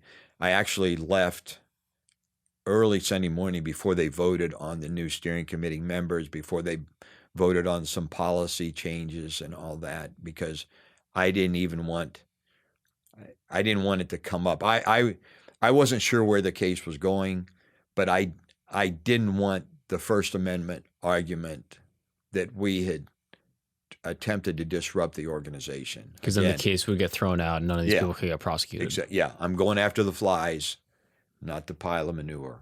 That makes sense. So you decline. I declined, and then I came home. I mean, we're back in L.A. I maintained my relationship with Jeff. Now, while I was there, they were going to write pamphlets. They decided that they wanted to write a bunch of pamphlets so that they could have something to distribute. And one was on privacy, one was on coming out as a boy lover, one was on famous boy lovers and all this kind of stuff. So I agreed to be on the privacy pamphlet because Joe from California, that we didn't know where he lived, he was on that. Jim, my buddy, the photographer, who said 70% were essentially psychopaths, was on it. So I thought they were really serious about writing this. I came back to Los Angeles. I start putting together the outlines of the pamphlet, submit my ideas. Never heard from anybody, and it came down to this First Amendment organization designed to abolish age of consent laws did nothing to abolish age of consent laws. There was never any discussion in this 2-day meetings about lobbying efforts, which politicians should we write to, letters to the editor. It was not political at all. Mm-hmm. It was all about, during the breaks, let's talk about boys. And when I get to the second conference, then it gets better. But at that first conference end, I'd kept my mouth shut. I didn't do a whole lot. I came away with Jeff DeVore's contact information, and I didn't do anything to reveal. I didn't blow it, I guess, if you can say that at a NAMBLA conference. So then now you have a year between this conference and the next conference. Yeah. You just continue to write to members in prison, continue to write. I'm still doing it. I'm working. By this time now, I'm I'm involved in Operation Smoking Dragon, so I'm working that undercover case, and I'm working the NAMBLA case. I was maintaining contact with Jeff. We would occasionally have dinner or something. Eventually, with Jeff, who was Jeff again? Jeff DeVore, the chiropractor, ordained Got it. minister that lived in the Los Angeles area. And your private correspondence with him, is it kind of the same conversations? And Yeah, it was just let's get together. At one point, I told him that my computer crashed and I lost my entire pornography collection, and it was just devastating to lose this. And now I don't have anything. He was not what I was expecting. He was going through a 12-step sexual addiction program, trying to get away. So he was telling me in the correspondence and in our meetings that he was trying to up his age of consent, his age of attraction. He was trying to do it legally. He was trying to get to 18-year-olds, but he was having trouble doing it, and he was still corresponding with kids online. At one point, he told me that he had met a 14-year-old in Canada, and they had both masturbated online, and it was so exciting. And his goal was to go up to Canada to meet with the boy someday. So we're thinking, okay, this guy's, he's failing his sexual addiction program. Mm-hmm. But the fact that he was in a program in the first place is a strange dichotomy. It seems like that there's an awareness that what he's doing is immoral, it's vile, and illegal, and he's trying to sort of fight it, but is failing. Exactly. It just seems bizarre. No, I agree. And again, it's not what I was expecting. Mm-hmm. I mean, and again, he had been married for, I think, 20 years. He had older kids. I mean, it wasn't what I would have said was the stereotypical NAMBLA member in terms of what I was seeing. But so then a year goes by. Yeah, a year goes by. I actually was still maintaining the correspondence with the members, with a couple of the members that had written me really graphic letters and everything. Several states have civil commitment procedures, so that if you've served your criminal time for a sexual crime, they can still keep you in if they can prove that you are not rehabilitated or you're going to go back and reoffend. So there are different civil commitment procedures. Florida was very tough on this. So I was dealing with a couple different guys, one out of Ohio and one out of Florida, that we ended up submitting our letters to them, and so they were kept in under civil commitment procedures. So that was, it was kind of a good score. You got to understand, in most of my undercover operations, at least very quickly, we had a criminal violation. So if you're doing a drug deal, you get the sample before you make the big buy. So you've got that. If you're with some of the others, it was always in Operation Smoking Dragon. Relatively quickly we got the counterfeit cigarettes. So at least we've got a criminal violation. In the NAMBLA thing, we weren't. I'm there. I'm dealing with these people, but we don't have anything. We don't have any criminal violations yet that we can do anything. So at the very least, with these letters, we kept two people in. So I guess you could say, we sort of put some points on the board, but nothing major. Nothing major. And do you feel like the Bureau is taking it seriously? Do you find that they are looking at the case and saying like, oh, this is a real problem and we should, put more guys into it? Or are they kind of... No, the Bureau wasn't. And when I say Bureau, headquarters, there really wasn't even, they'd kind of moved on to other things. So they weren't even looking at this. And we weren't keeping them updated with the stuff we were doing. Mm-hmm. And so when is the next conference? So now the next conference is roughly a year later, and it's in Miami, Florida. And I get invited. That I'd been notified that my dues were up, and I even questioned whether to even re-up, because LA wasn't taking that big an interest in the case. I had transferred down to San Diego, so I'm working the Asian criminal syndicate case out of San Diego, even though it's up in LA. I'm working the Vietnamese gang case, which is out of San Diego. I've got the NAMBLA case, but LA wasn't all that interested. When I got to San Diego, I met an agent, John Carruthers, and he worked the cyber crimes and the FBI's initiative for child exploitation. And I'm not even sure. I think I looked it up. I tried to find somebody in the office that, who's working this in the office. And so I met with John and I explained what I'd done in LA, and he was so enthusiastic. And his supervisor, Jeff McKinney, they both said, "Let's do it. Let's go after it." So I had an enthusiasm in San Diego that I wasn't seeing in LA, and in LA it kind of fallen off the radar, except my occasional correspondence, because I was knee deep in Smoking Dragon.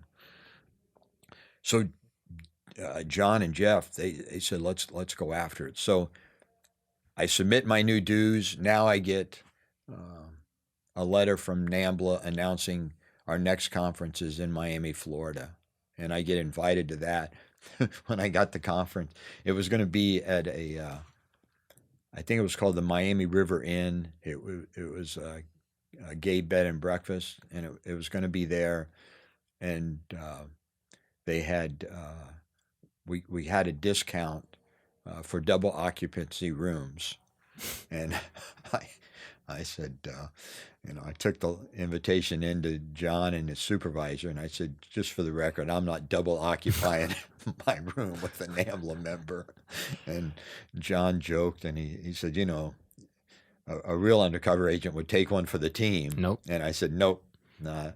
So because of my medical condition, I contacted them and I said, due to my medical condition, I need my own room. So your tax dollars sprang for me to get a single room. But I'd had 5 recording devices too that I was bringing with me. So I needed to, I was going to need to hide those things. I didn't need a roommate going through my luggage and finding it. So now we show up to Miami to begin. The LA office, and I do give them credit, they had set up a travel agency. They were looking, they were kind of setting up an initiative to go after what they were hoping would men looking to have sex with girls. And because of our travel agency case the year before, they thought, well, maybe there's a way through our predicated chat rooms and all this so we can set up. So they set up a travel agency. So now when we're having our meetings, obviously there are still portions of the NAMBLA case that are in LA. We have a joint meeting between LA and San Diego to say that I'm going to go there. LA agrees to kind of split off their girls with the boys. So we set up another travel agency, Iguana Travel Agency, which is going to cater to boy lovers. My goal now, since I've already been to one meeting, I was believed, everything went well. My goal now is to go into the Miami meeting and let's just see if we can't rock and roll and get something started, and I can be a lot more aggressive in this meeting. I flew into Florida. I had reserved a Mustang at the car rental agency because I just thought first of all, I'd like to drive a Mustang. Just figured it'd be kind of cool, and it probably would add to my boy lover image because I've got the same cover. My cover as a boy lover is the same cover that I have in Operation Smoking Dragon.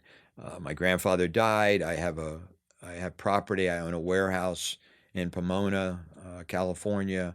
I do that. I have 4 or 5 clients that I manage their money. I'm not a licensed broker, but I manage their money off the books. So I'm not independently wealthy, but I'm comfortable. Mm-hmm. So I need to be driving a Mustang.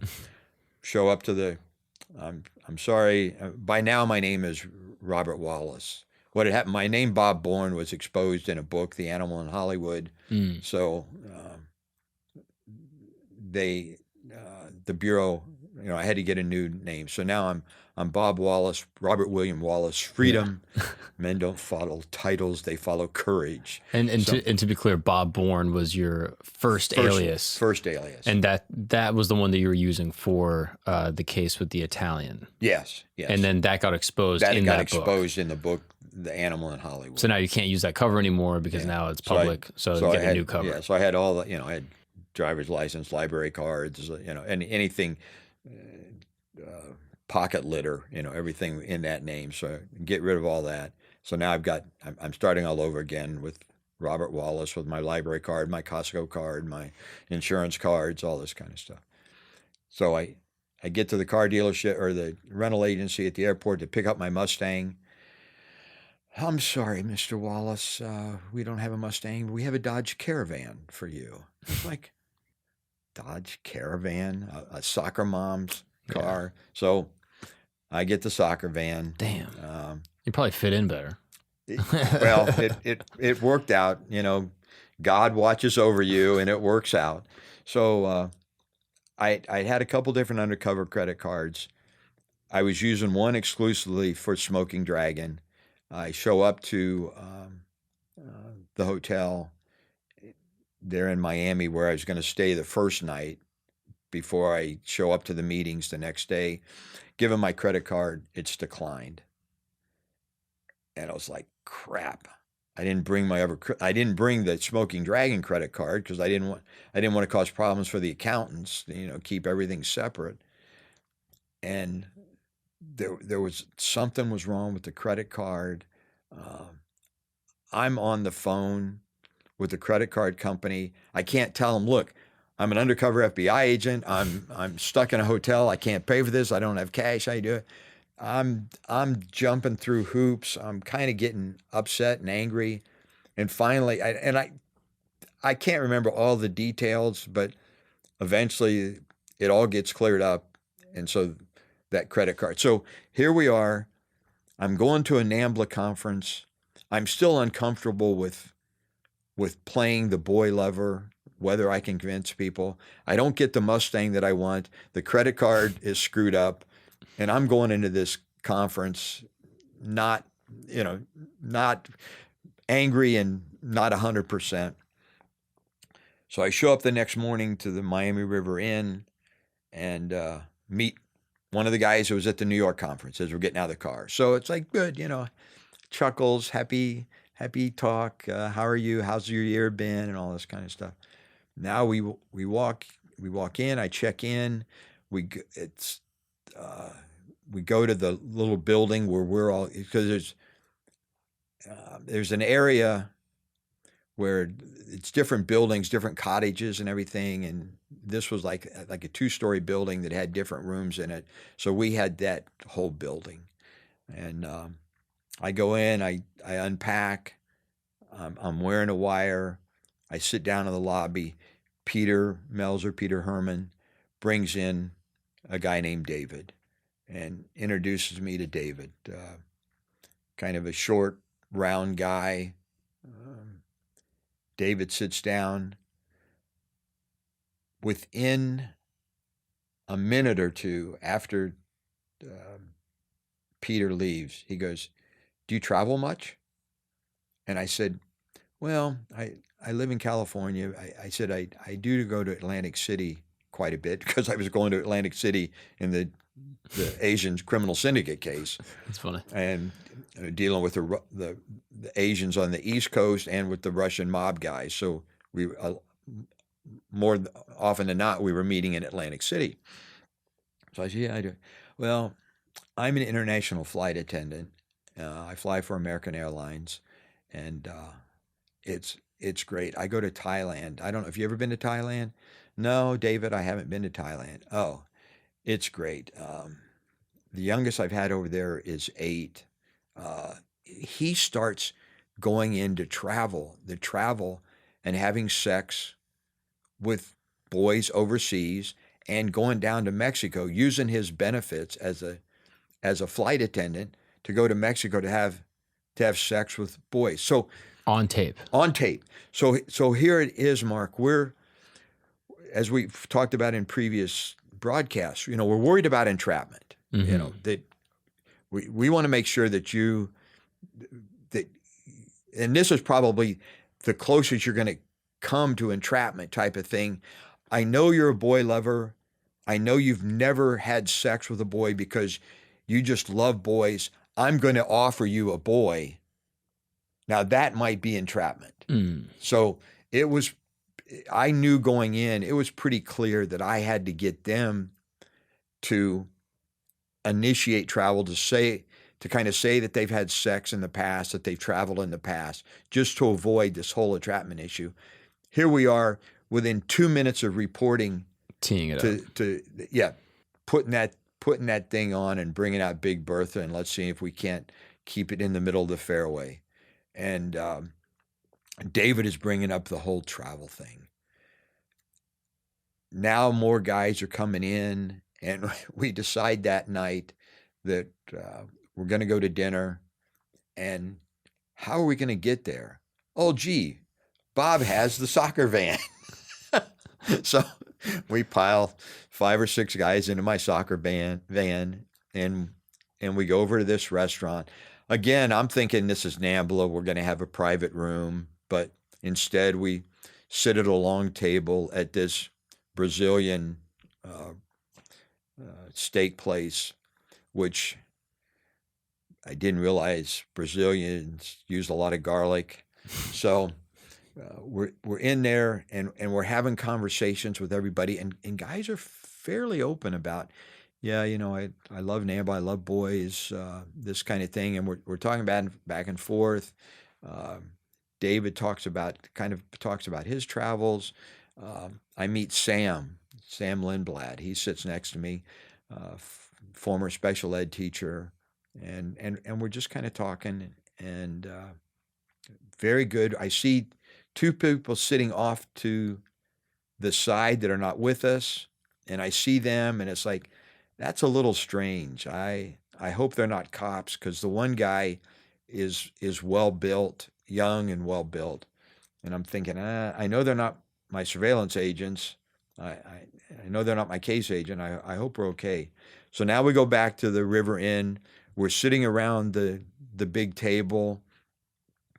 Somebody brings out some whiskey and paper cups, and they start pouring drinks. And I've got the recorder going, and they just start laying out the philosophy, not necessarily the criminal stuff, but just how we live in archaic society. In agrarian society, you became an adult at 14, and now we've artificially inflated childhood to 16 or 18. Just this whole philosophy. And the 2 guys that were at the restaurant that were sitting off the side, they walk in, and they weren't cops. The one guy was a NAMBLA member, but was afraid to join the group, and his other buddy was just kind of his crutch, his support system, and he is funnier than heck. I mean, he's laughing and he's joking and making fun of everybody and saying, I'm bisexual. I'm married to my wife's a pole dancer. It's okay for her to have lesbian affairs, but she caught me in bed with a guy, and so and so then there's a whole big discussion about why lesbian affairs are okay, but gay men affairs aren't. So, I mean, we're not necessarily getting criminal, but it's just kind of these discussions that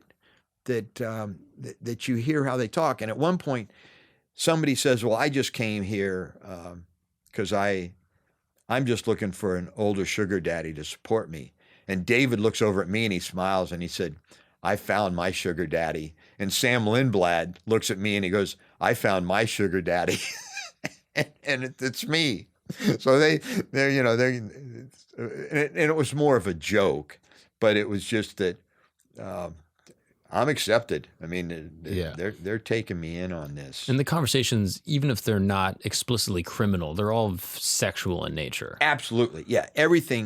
Almost everything is sexual in nature, except for Todd, the dentist from Dallas, Triple D, divorced dentist from Dallas, and he flew in on his own plane. Oh, really? So when he mentions like a private plane, private plane. So when he mentions that he flew in, one of the other guys was a pilot. So now they're having this big discussion back and forth about planes and all that. And again, I've said this to you before, I'm not a smart man. I don't have a whole lot of hobbies necessarily that I can't talk about cool things, but I just sat back and let them do all the talking. The biggest problem we had was I don't tolerate garlic, and my stomach was growling. So in quite a bit of those conversations, it just sounds like I'm farting. So the tape recorder is recording the stomach growling, and it was fortunately there weren't the criminal conversations, but it was embarrassing to listen to it. And I was glad we didn't have to play that in court. So now we finished the night, and now we're ready to begin the next morning. I'm wearing a camera. So I've got a body camera on, and it's a buttonhole camera. I've got wires running up my chest. I've got the microphones taped to my chest. I've got the camera in the body camera, and we go in to start the meeting. Peter begins the meeting with the introduction, the safety lecture, again, similar to the safety lecture we received.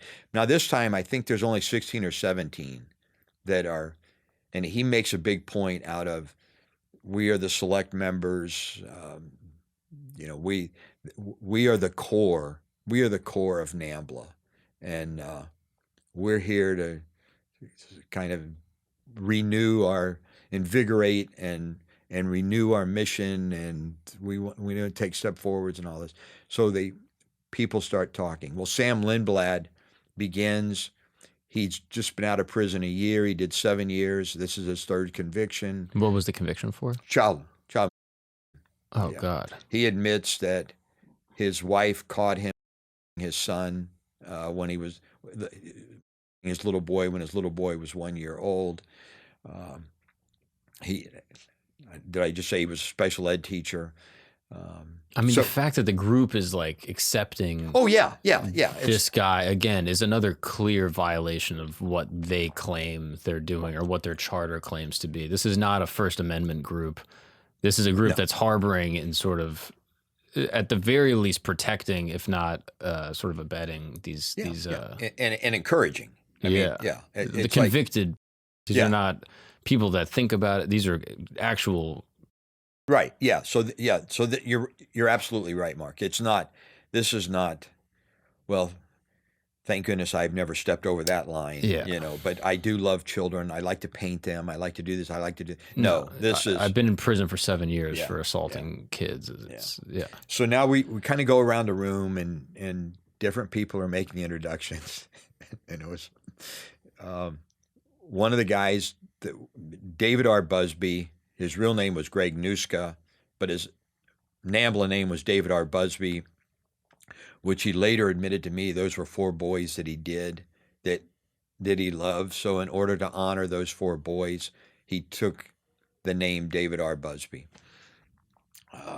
But it comes around to him. So different people are saying why I'm attending the meeting and what I'm looking for and all this. We get to Greg Nuska, and he explains that he had been in the Boy Scouts and he attended this meeting years ago where Ben Love was the head of the Boy Scouts, and he does this meeting and he's talking about this horrible organization, NAMBLA, and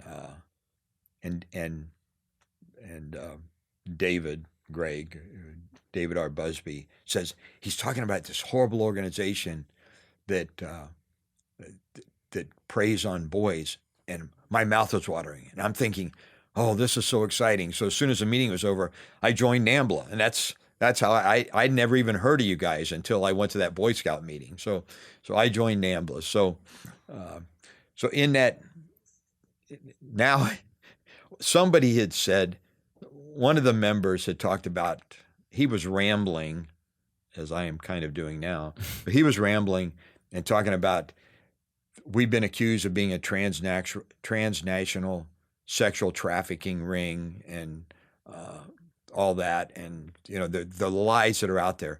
So now they come to me, and I just said, I'm Robert from California, and I'm in charge of the transnational sexual trafficking ring. And everybody starts laughing, and Peter Herman, no, we don't talk about that. No, don't even joke about that. That's how we get in trouble. We know that we're not being recorded now, but we don't even want to joke about that because that's the kind of stuff that causes us issues. And I was like, no, Peter, actually you are being recorded. So on TV, you think that the recorders run forever. They don't. I'm looking at my watch and realize that, okay, my recording time is just about up. I excuse myself to go take my medication, which is in the room, because I still have osteogenic osteomyelitis results in spondylolisthesis. So I go back in, take off the camera now, because I only had one camera, but now I have the body recorder, and I have that on. We're at the break. Everyone's out on the patio. We walk over, we sit down. As soon as I sit down, they're talking about travel. So one of the guys, Dick Stutzman, who during the introductions, and I have this on tape, he says, I don't think I'm a sociopath. I hear that word being thrown around a lot. There were times earlier in my life where I seduced youngers inappropriately, but now I work as a mentor and a substitute teacher. I'm just throwing myself out there, but I've traveled. In Amsterdam, I've had sex with boys in Amsterdam, and a brown skin country. It may have been Turkey. He's explaining I had sex with boys there and everything. So again, it comes back to, okay, Dick Stutzman says he's traveled. So now we've kind of got this going. Well, in the meantime, the guy that I was worried about was whether at the dinner, whether he was a cop. He comes in, turns out that he's a personal trainer and a bodybuilder. He's, like I said, he was a good-looking guy. David, the international flight attendant, he stands up and he kind of gets behind me, and he's going, oh, he said, that guy over there, Paul, he said, I just want to play with his chest. And he puts his hands on my shoulder, and he comes down on my chest, and he starts rubbing my chest.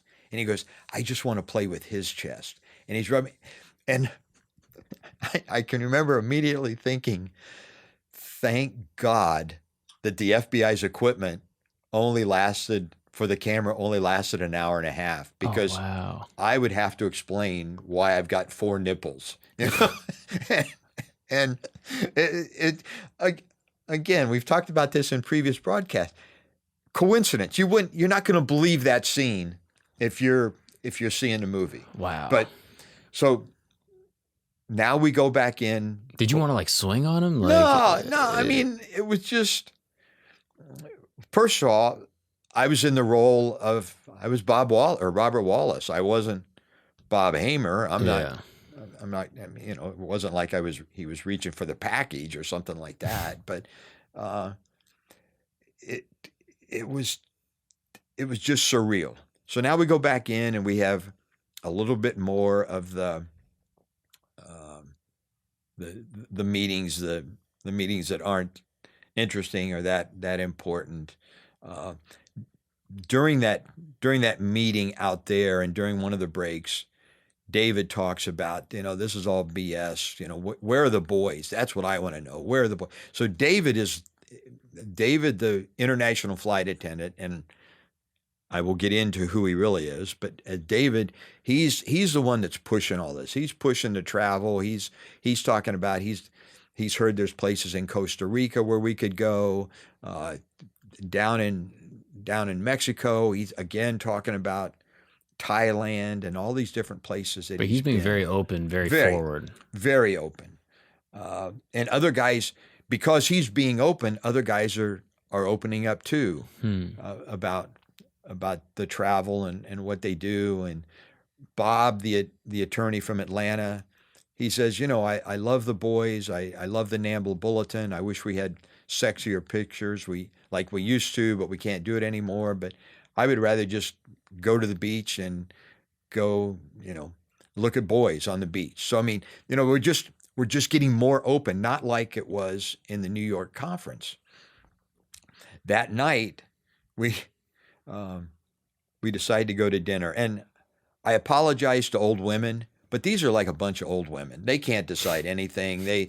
They're kind of bickering back and forth. Where do we go? What do we do? What do we go? Well, Greg Nuska, David R. Busby was from the Miami area, and one of the other guys was from the Miami area. So they suggested, let's go to Cocoa Beach. And there's the main drag down there, some great places to go, great restaurants. We'll go there and have fun. So how are we going to get there? We'll all take cars. Paul, the bodybuilder, he's driving this hot Corvette. So somebody rides with him in the Corvette. Robert Wallace doesn't have the Mustang, so everybody piles. I've got 6 guys in my soccer mom van, and we're talking. And again, I've got an older man in the front seat of the car who didn't even attend the conference, but he was a friend of David R. Busby's, and he was a boy lover. And he's sitting in the front seat, and he has real medical issues. And we're just talking, and he says, I'm trying to think how I wrote it out there, how he initiated, but it was like, do you like youth choirs or something like that? And I didn't. I mean, I like country and Western music, but I said, well, yeah. He said, well, we have a choir here. It's better than the Vienna Boys Choir, and I just love it. And I go there and I watch these angels up on stage, and again, it's the things that in my mind, I'm not thinking like these people are thinking. I know I don't love sit there and watch the Vienna Boys Choir on public television, PBS or anything like that. We get to Cocoa Beach, we get out of the car, we meet. There's some great restaurants around. Maybe one of the toughest aspects of this case, there are beautiful women running around in bikinis. I mean, and I can't look at them. My wife would be mad if I looked at them anyway, so I had to kind of pretend my wife was there. But there are gorgeous women. And of course, none of us have any interest in these gorgeous women. And they're kind of playing this old women's game of where do we go to eat? Let's go, yeah. So there was a Hooters. And I said, let's go to Hooters, because no one would suspect a bunch of BLs going to Hooters. And that was voted down. So a bunch of them went to another restaurant. Well, David, my international flight attendant, Todd, my divorced dentist from Dallas, and Greg Nuska, the David R. Busby, who had been in the Boy Scouts, the 4 of us went over to Johnny Rockets and sat out on the table so we could watch the boys. And again, it came down, Mark, it was very similar to the Ferris wheel. Oh, let's play the dating game. Who do you like? Which one do you want? The striped shirt, the the kid in the numbered jersey, all this, and this is what I do to them, and this is my age of preference, and this is what I like, and all this is being recorded. At one point, David, well, David R. Busby, Greg Nuska, he folds up the paper for the straw cover and folds it in a certain way, and then flips it and does something. He said, "This is a trick I use on little boys. You know, I like to show it kind of gets them excited, and it's a trick that I like to use." So again, you know, you're going to have children. You know, it might be, oh, I'd like to learn this to do this, or yeah, I'd like to. This would be fun to learn for my grandchildren. No, this is a grooming technique that he's teaching us how to do. I mean, this is like so twisted.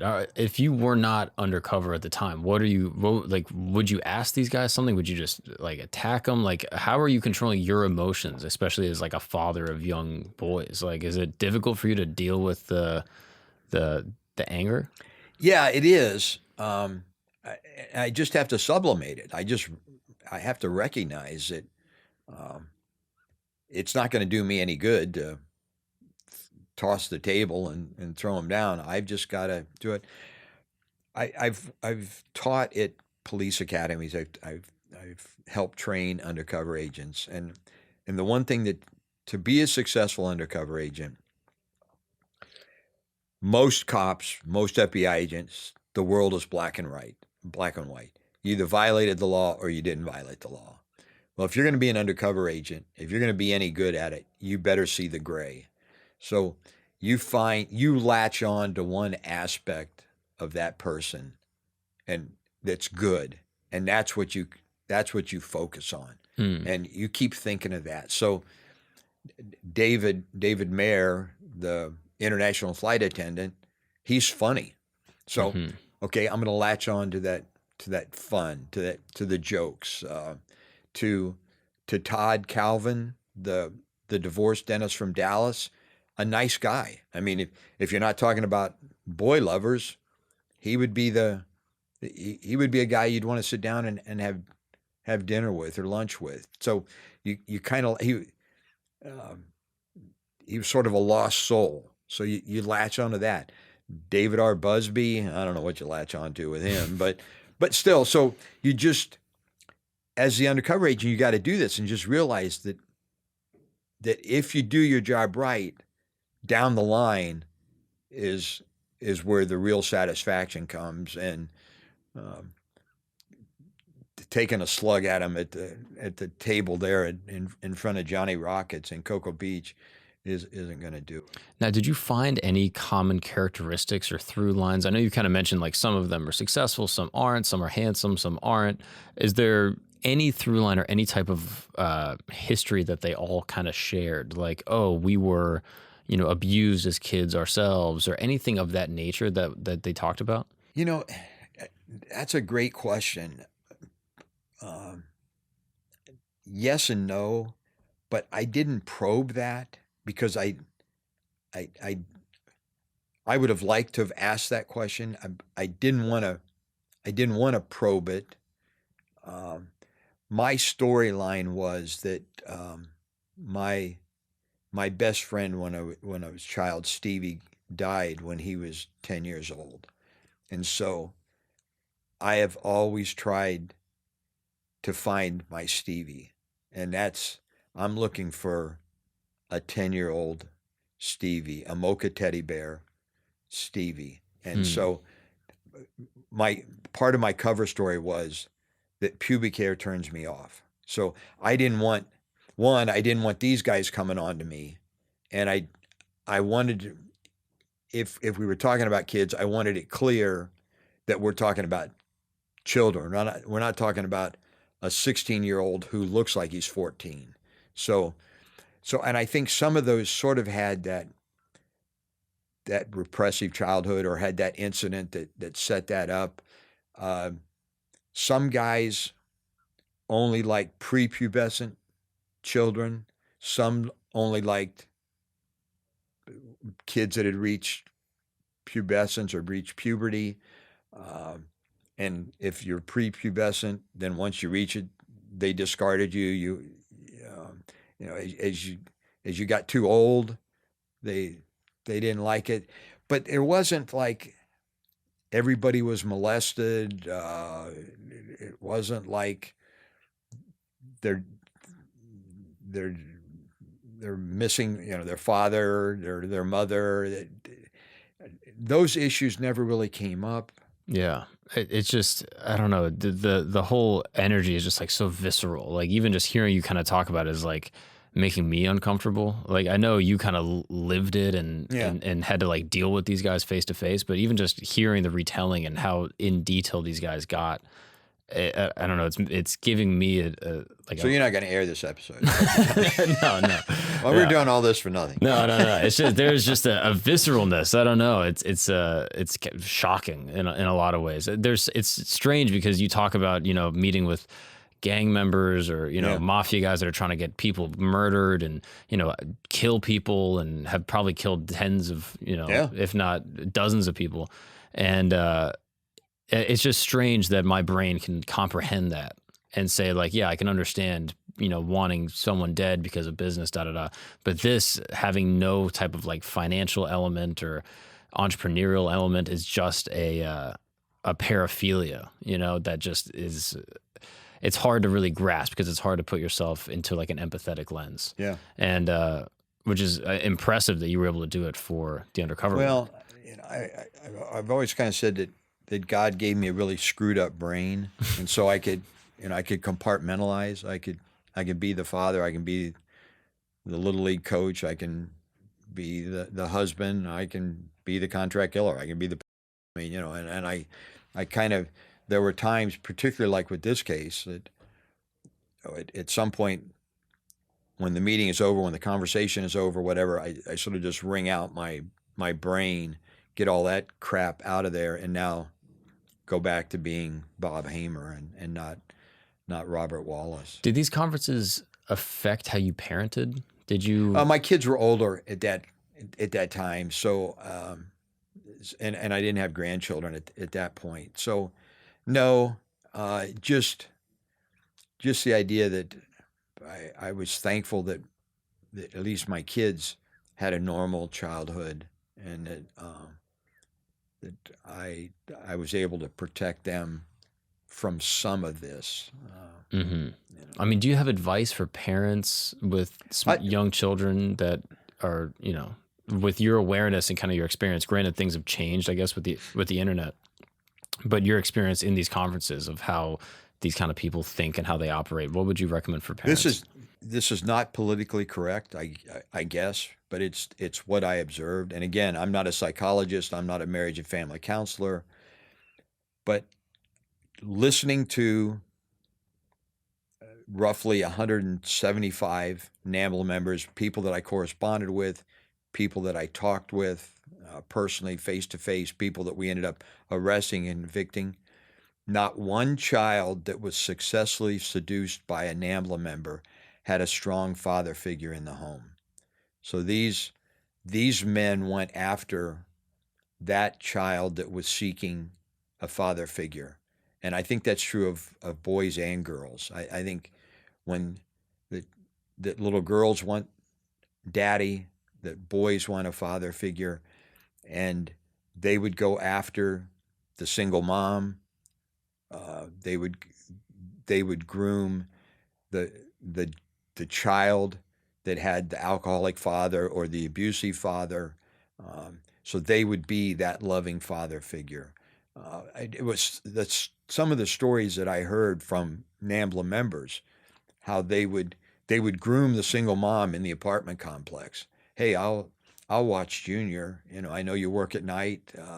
Let me take him to a ball game. Let me take him camping. Let me do this, so that if something happened, if there was initially something that was inappropriate, it was like, oh, you know, that's just Bob. He probably misunderstood, because you've groomed the mother. You've groomed the mother to where she believes you're a good guy and you're going to do it. I was a Marine. Marines only think in acronyms, but I use the acronym ACT when I talk to parents groups: affirm, communicate, and trust. And if you affirm your child, if that child believes that he's loved, that he is important, they're not going to be seeking this outside figure to fulfill those needs. So tell your kids you love them. Tell them that they are important to you. Communicate. Open communication. Your kids can talk to you about anything. Don't shut them up. Let them talk. We always played kind of a silly little game, I Spy, at the dinner table. And what did you see? Oh, I saw a cat almost get hit by a car. Well, no, we really want to talk about politics here. It's like, oh, okay, well, that's, I'm glad that the cat wasn't hit by the car. But let the kids know that they can come and talk to you. Because one of the techniques these guys use is, this is our secret. You don't, we could both get in trouble if they found out about this. And I don't want you to get in trouble, and I don't want to go to prison, but we have a special relationship. So let's just keep this our secret. So I would strongly urge parents, you don't keep secrets. We don't keep a secret from Daddy. It's a surprise. We want to keep a surprise from Daddy, so that when these start using the term secret, then, oh, wait a minute, we don't do secrets. Something's wrong here. And then trust. Ronald Reagan, when he talked about the Russians, said, trust but verify. And you as a parent, you as an adult, you get a gut feeling. It may be the Holy Spirit, it may be something else, but it's this idea that something's not right here. And if this person is making inappropriate comments about children or about your child or something, trust your gut. Don't go. Trust your child's gut. There may be a reason why he or she doesn't want to sit on Uncle Harry's lap. And it could be that Uncle Harry has bad breath, but maybe Uncle Harry has done something that is inappropriate. The child can't articulate it, but he just knows it's not right. And I don't want to sit on Uncle Harry's lap. So don't make him kiss Uncle Harry. Don't make him hug and play on the ground and wrestle with him and everything. Trust your instincts and trust your child's instincts. And if Uncle Harry can't handle it, then get rid of Uncle Harry. So because I can tell you from my experience, if you don't act as a person, these pedophiles are going to act, and they're the ones that are going to fulfill these needs of your child. Yeah, that's great advice. That seems very actionable. And I like the last one, the trust. I think so often parents will put like respect over sort of trusting their kids. Like I've seen it happen where it's like, a kid will come in and, someone will be like, oh, give me a hug. And the kid will be like, no, I don't want to. And then the mom will be like, come on, don't be rude, be respectful. And most of the time it's obviously innocuous, but there are these occasions that you're talking about where it's like, no, the kid might have a very valid reason why he doesn't want to be around, an adult. And I think that there's a lack of trust with the kids to say like, okay, I'll respect your right, and I'll respect your autonomy to not do something you don't want to do. And it's not inherently disrespectful to not want to, associate with every person in this community or, this small group or this family. That's a great way of putting it. It's not the same thing, but we had somebody at one of the churches we attended, and he was an usher, but he was always giving my kids candy.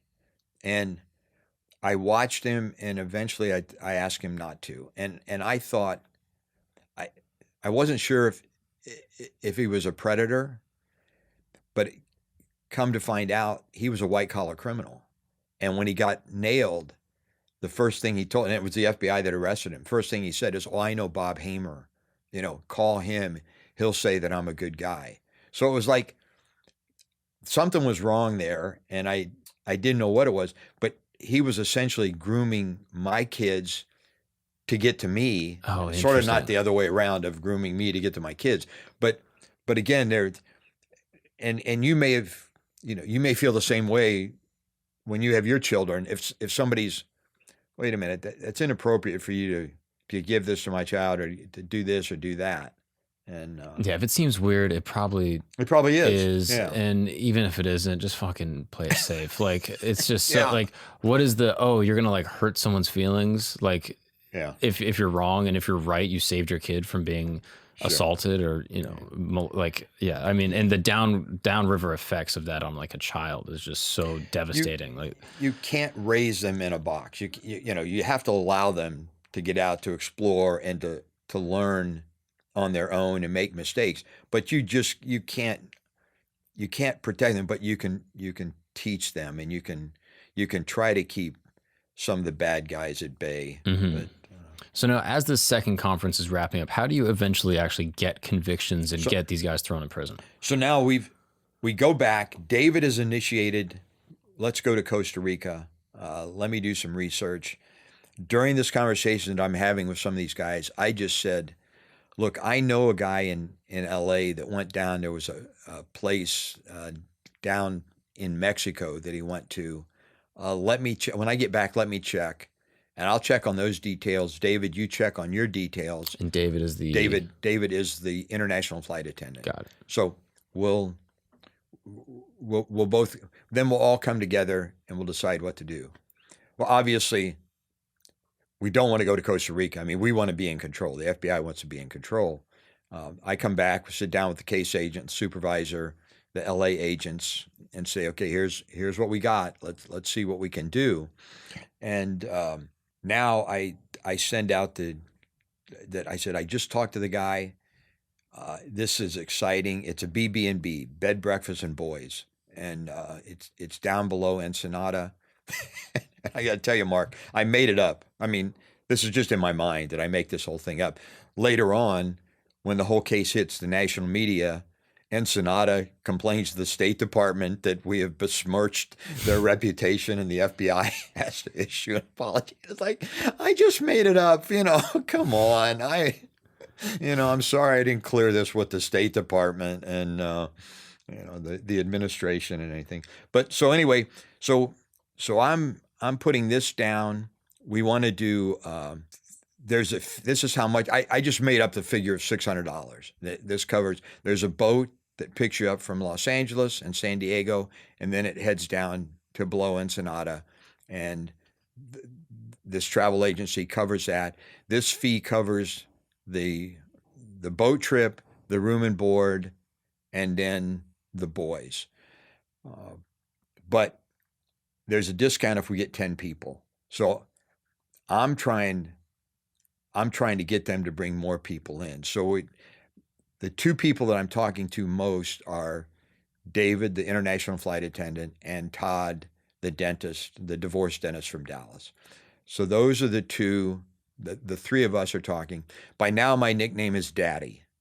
I'm Daddy. I'm the sugar daddy. So that was, David always called me Daddy. That was kind of our little joke. And interestingly enough, somehow the word got back to Peter Melzer that we were talking about travel at the conference, and he sent out a memo to everybody, or an email to everyone that attended the conference, that there was discussion about travel. Just want to warn you, don't do anything illegal, kind of all this stuff. Well, we all got it, and now I'm kind of livid. I'm livid in my real capacity, and I'm livid in my undercover capacity. And David sends back this real funny email, and it goes, Daddy, DADDY, exclamation, I love it when you go all bitch and and all this. And so we decide, David decides, and this is what makes it difficult, that David and Todd decide who wants to go and who should be a go. What we find out, Mark, is David is an international flight attendant that works part-time for American Airlines only to maintain his privileges to fly to Thailand and Mexico. He's a PhD psychologist that works at 2 Chicago area hospitals. Wow. So while we're at these meetings, he's analyzing everybody, and I'm thinking he bought my act. when I find out he's a psychologist, it's like, golly, did I say something that I shouldn't have? But he bought my act. Todd, the divorced dentist from Dallas, at one point, he says that he has good gaydar, and he can tell in the United States, he can tell people that are gay, but he's not sure he can do it overseas. So he's leery of overseas of who he talks to and what he says and everything. And I'm kind of thinking, what vibes am I giving off? Yeah. But so Todd bought me. David buys me. But what it made it difficult now that David has outed himself as a PhD psychologist. Well, we can't invite this guy because these are the issues this guy's got. We can't invite this guy because these are the issues he's got. They liked Sam Lindblad, who had spent 7 years in prison and was a convicted sex offender, but they were afraid that he might bring too much heat. So we don't want to invite Sam. So we're going over the names of the people that are there, and who we can invite. I'm saying to them, look, if you got other friends that are BLs that aren't even in NAMBLA and you trust them, let's invite them. Because first of all, I want to get as many as we can, but we can, with 10, we save money. At one point, David was even suggesting we just buy out the boat and just the three of us go down. But he wanted Paul Zipser. He wanted Paul, the bodybuilder, whose chest he wanted to rub and everything. So we had his contact information. So we contacted Paul. Unbeknownst to them, I contacted Sam Lindblad. Part of my deal at the conference with Sam Lindblad was that I've written for the magazine. I knew that he had been in prison because he openly admitted it. So I wanted to write a story for the NAMBLA magazine about how we as can protect ourselves in prison. So before we left that weekend, I talked with him about, would it be okay if I contact you and we can talk about this? Because I'd like to write an article for the magazine about protecting people in prison. And he was very open. He was a very cordial, very open to everything. So we're kind of going over the names. We're trying to figure out. There was one guy, Steve Irvin, was a special ed teacher out of Pittsburgh. I didn't have his contact information. He had checked. He and I had a private conversation during one of the breaks, and he said that he had traveled down to somewhere in the Bahamas or with a previous NAMBLA member who had died, and they'd had a really good time with their travel, implying that they'd had sex down there. So I said, oh, well, I know David, the international flight attendant, he's talking about a sex and travel. Why don't you go talk to him? So Steve goes and talks with David. So now David says to me, oh, I talked to Steve, and Steve would like to go on a trip. And I said, I don't have his contact information. And David says, well, I didn't get it. So I contacted Peter Melzer and said, hey, Steve Irvin said that he would be willing to work with me on the privacy pamphlet, which I'd been assigned the year before, which I never did get done. And so Peter ends up giving me the contact information for Steve Irvin. Wow. And I get a hold of him. I think I just met, he was a special ed teacher. So so now we got him. We get a hold of Paul Zipser. We got Paul. Was there any chance of getting Peter, the president? No. Oh, I would not have even. I would have been afraid to even touch him, especially after that letter came out. Because he would have shut down the travel. whole thing. You wouldn't have gotten anybody. Yeah. And that was one of our fears from an investigative standpoint, that if I went outside the approvals of Todd and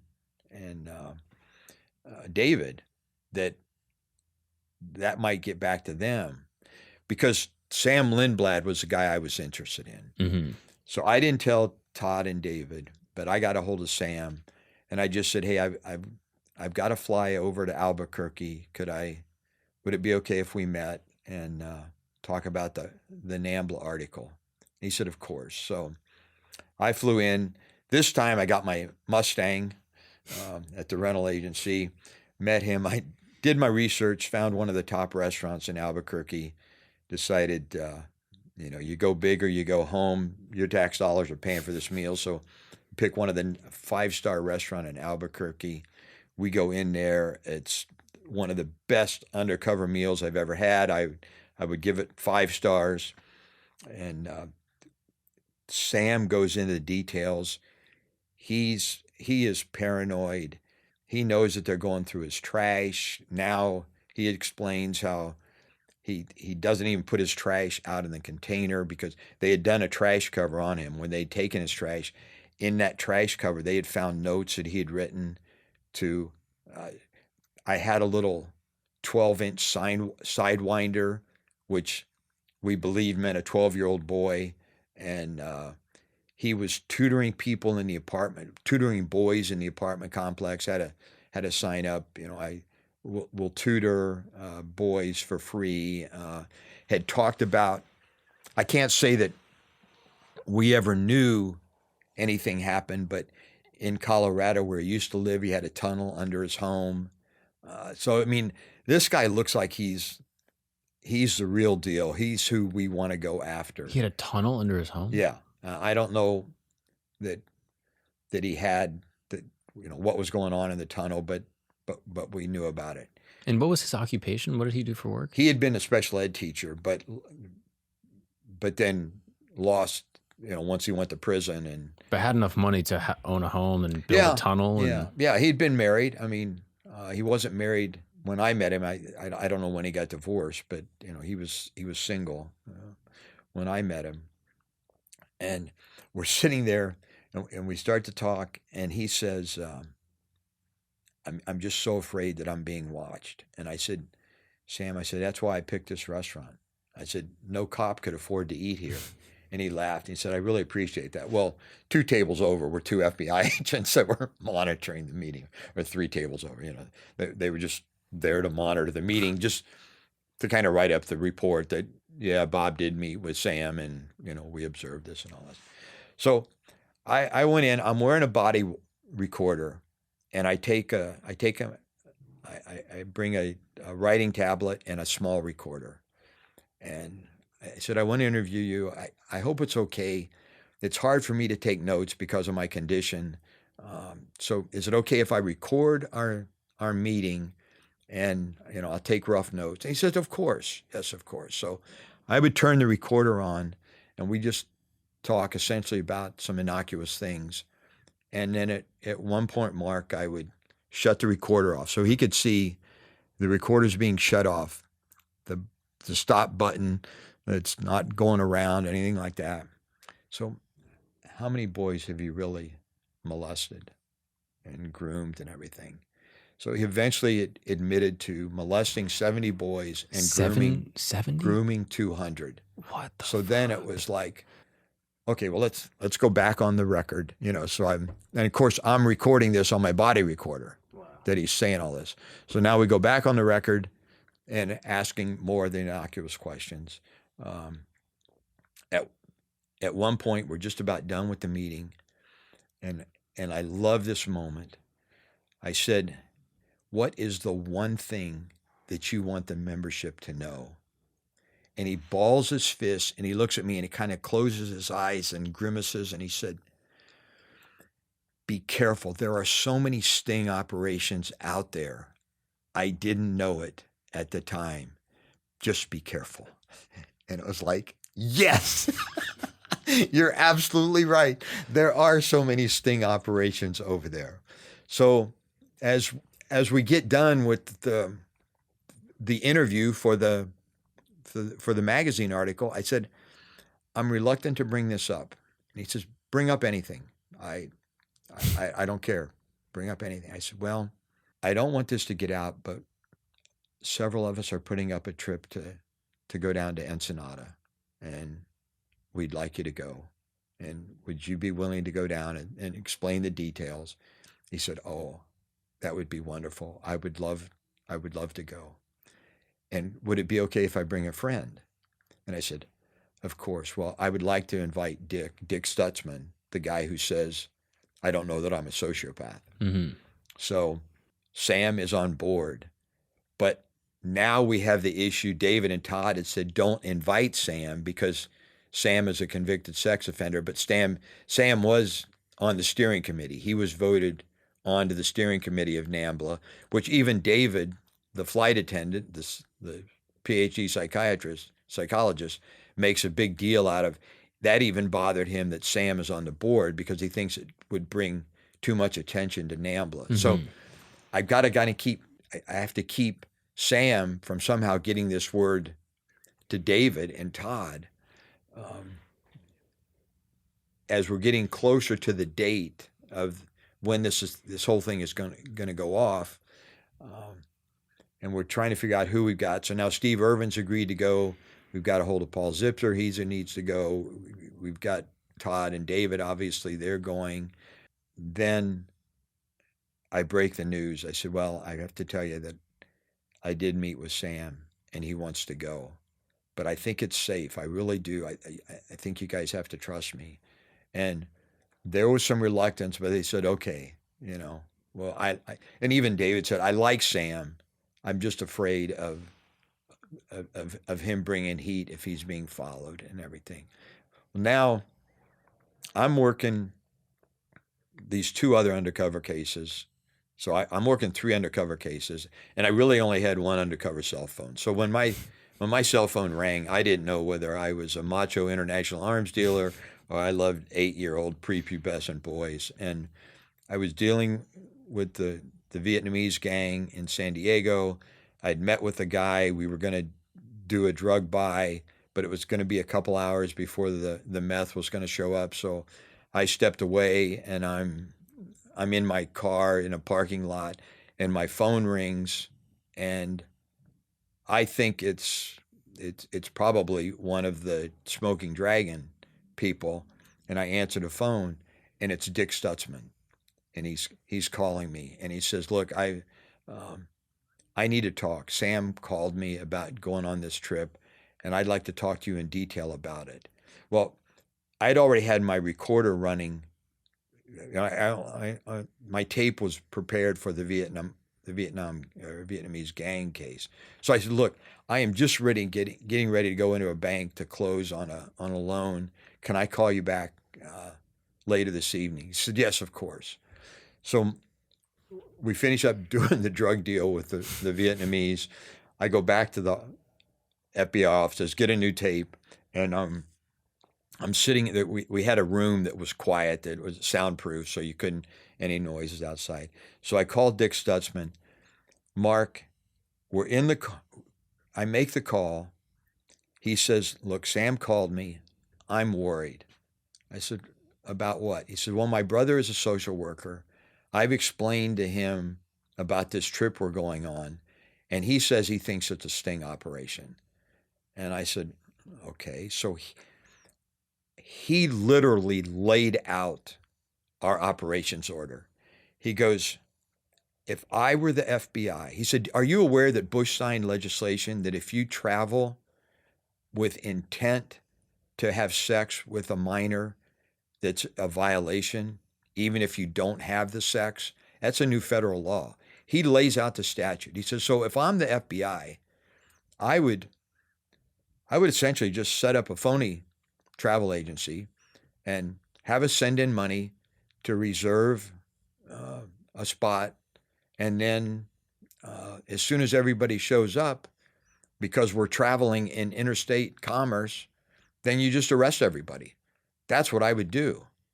And I'm sitting there, and I know I'm getting this smile on my face. I said, Dick, I understand completely. And he says, you know what? I don't even think I know you. And it was like, I was kind of hurt. Dick, I sat across from you at dinner at the Brazilian restaurant where my stomach was upset and I was farting all night. You don't remember me? And I said, well, I was at the conference. Oh, you were? Now, keep in mind, Mark, there's only 17 of us at the conference. So it's like, okay, but you didn't remember me from the conference. So I said, well, I don't know what to tell you. I said, I've been in the organization for years, which really wasn't true. I've written for their magazine. I said, the reason I was with Sam was to write this article for the magazine. All I can tell you is my friend went down last year and nobody got arrested and he had a great time. And if you don't want to go, that's fine. I mean, I wouldn't go, but when we come back and tell you that we had a great time and we're going to go again, you'll probably be wondering, well, did they really have a great time or were they arrested and now they're working for the authorities? You know, it's a sting operation. And he goes, well, now that I know that you are part of the organization and that you're trusted and that you've convinced me, I'll go. So he sends in his money and wow.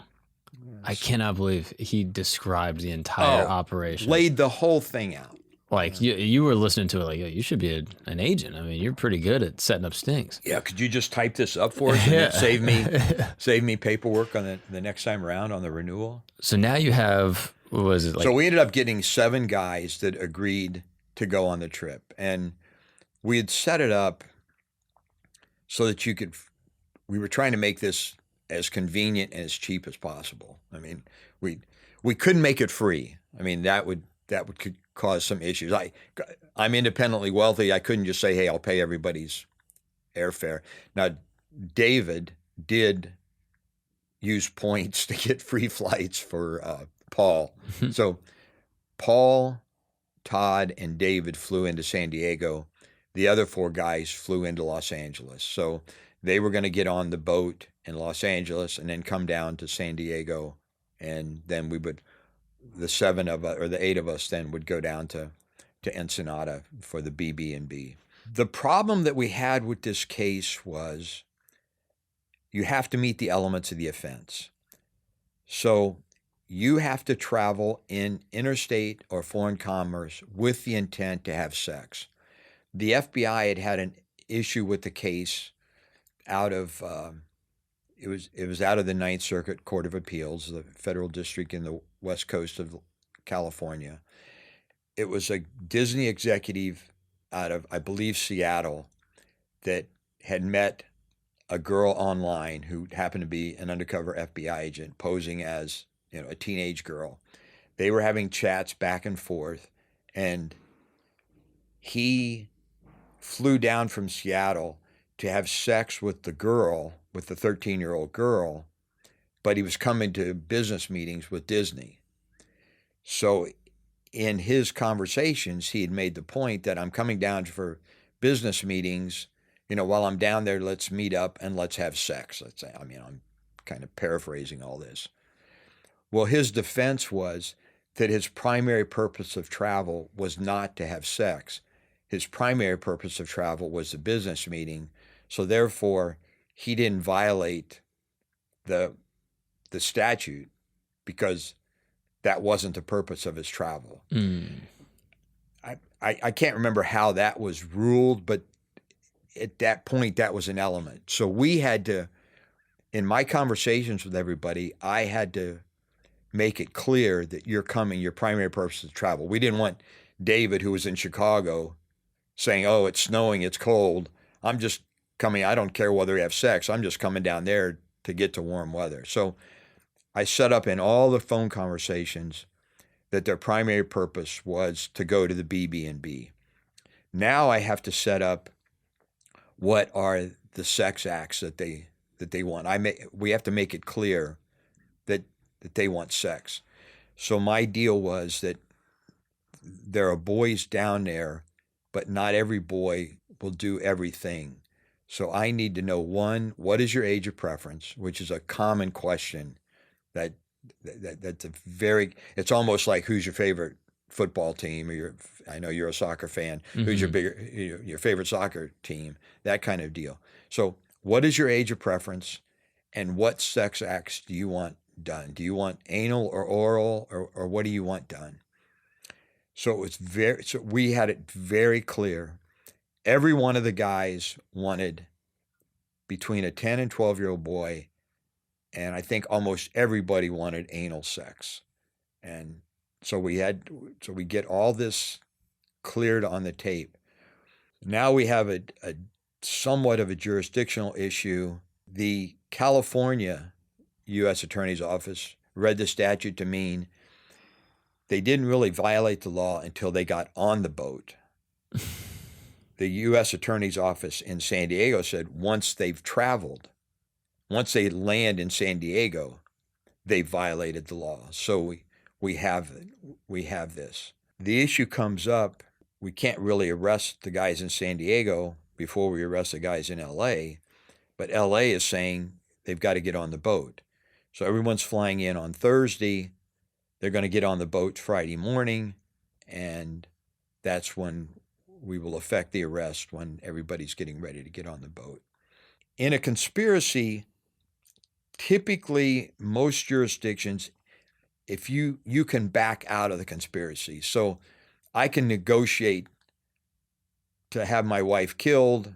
I can talk about it. I can agree to pay you, but then at the last moment say, wait a minute, no, I don't want her killed. I'm not going to pay you. I don't want her killed. And I backed out of the conspiracy. So now I haven't violated the conspiracy laws because I backed out of the conspiracy. It doesn't rain much in California. It poured that whole week. We had what they call El Niños, and it's just pouring. I mean, you've got to be crazy to get on a boat in this weather. So everybody shows up in LA and San Diego on Thursday night. It's pouring all night. I'm worried that they're going to back out and just say, look, let's just go. Let's go next month, or let's wait till next year, but I'm not getting on the boat. At one point, I offered to the three guys that we had in San Diego, I just offered to them, look, I'll drive us across the border. Let's just get in a car and we'll drive across the border, because our U.S. attorney had already said they'd violated the law. Mm-hmm. No, we'll still take the boat. It's going to be okay. So we set it up. Again, it takes the boat a couple hours to get from L.A. It's Saturday. It's Friday morning. We get up. We're staying in a hotel. We're in the hotel room that night. I had some medical issues. I'd actually been in intensive care 2 days. The weekend before this came down, I'd been in intensive care. I had gotten out of the hospital on Monday. On Thursday, the NAMBLA guys are coming in. I had developed phlebitis in my vein from where they'd had the port in my vein. So I am sitting in the motel room with hot packs on, and I look like death warmed over, and I didn't have to act. So these guys were so generous and so kind. So we've got videotape, and I'm not saying a word, and they're just going over. David is going over all the stuff that happened in Thailand and Mexico. Todd is talking about an incident he had in Bahamas. Paul is talking about a boy that he had seduced using his Corvette. That was kind of his enticement to get boys. Talking about a situation where he was a big brother, and his roommate saw him do something inappropriate and called big brothers. So they took the. So they're laying out essentially their criminal history. All on your recording. And all on the recording, and I'm just sitting there. And again, I mentioned that David's humorous, and Todd, who's the dentist, he's saying, I don't understand. I'm not sure a 10 or 11-year-old can essentially take anal sex, and then they joke about, well, they'll be incontinent, but just give them Depends, that the rest of their life. I mean, it was so cold. It was so dark. It was so depraved. It was so evil, the way they were joking about thinking they probably could damage these kids by doing anal sex. and it was just a big joke to them. So it again, I was sick, but it worked out perfect because we had a very quiet recording. We didn't have traffic. It wasn't at a dinner table in a noisy restaurant or something. We sit up the next morning. We get up. My case agent calls me when we're having breakfast together. My case agent calls me and said, "Okay, they just arrested everybody in L.A." And I said, "Hey, that was the boat captain. They're leaving L.A. now. They're probably going to be down here in 3 hours." So I was like, "Now we got to drag this thing out for 3 hours. Let's hope nobody backs out." Eventually, I kind of look at my watch and say, "Okay, let's get ready. Let's go over to the harbor." And we were just a short distance. So we get in my undercover car. We're driving over. It's raining. We get out of the car. We got their bags. We're walking toward the dock where the boat is supposed to land. There is no boat, but where the boat is supposed to land. And all of a sudden, I hear the shotgun rack and "Freeze, FBI, you're under arrest." And I let out this unmanly scream and, "Oh, I can't, what is the FBI?" You know, all this kind of stuff. And one of my buddies was on the SWAT team. I throw my crutch up in the air and act like I'm fainting, and he catches me right before I land in a puddle. And so they cuff me, they cuff everybody, and take everybody away. But and then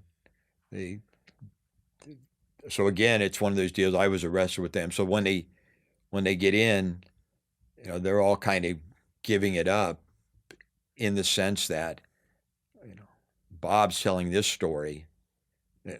Bob, undercover Robert Wallace, is telling this story, and you're not telling us the same story, you know. So some of them are coming clean during the interrogation. We get into court. There isn't much they can do, but there's a motion filed for gross governmental misconduct because we were essentially offering sex. I never even read the motion, so I'm not sure what it was.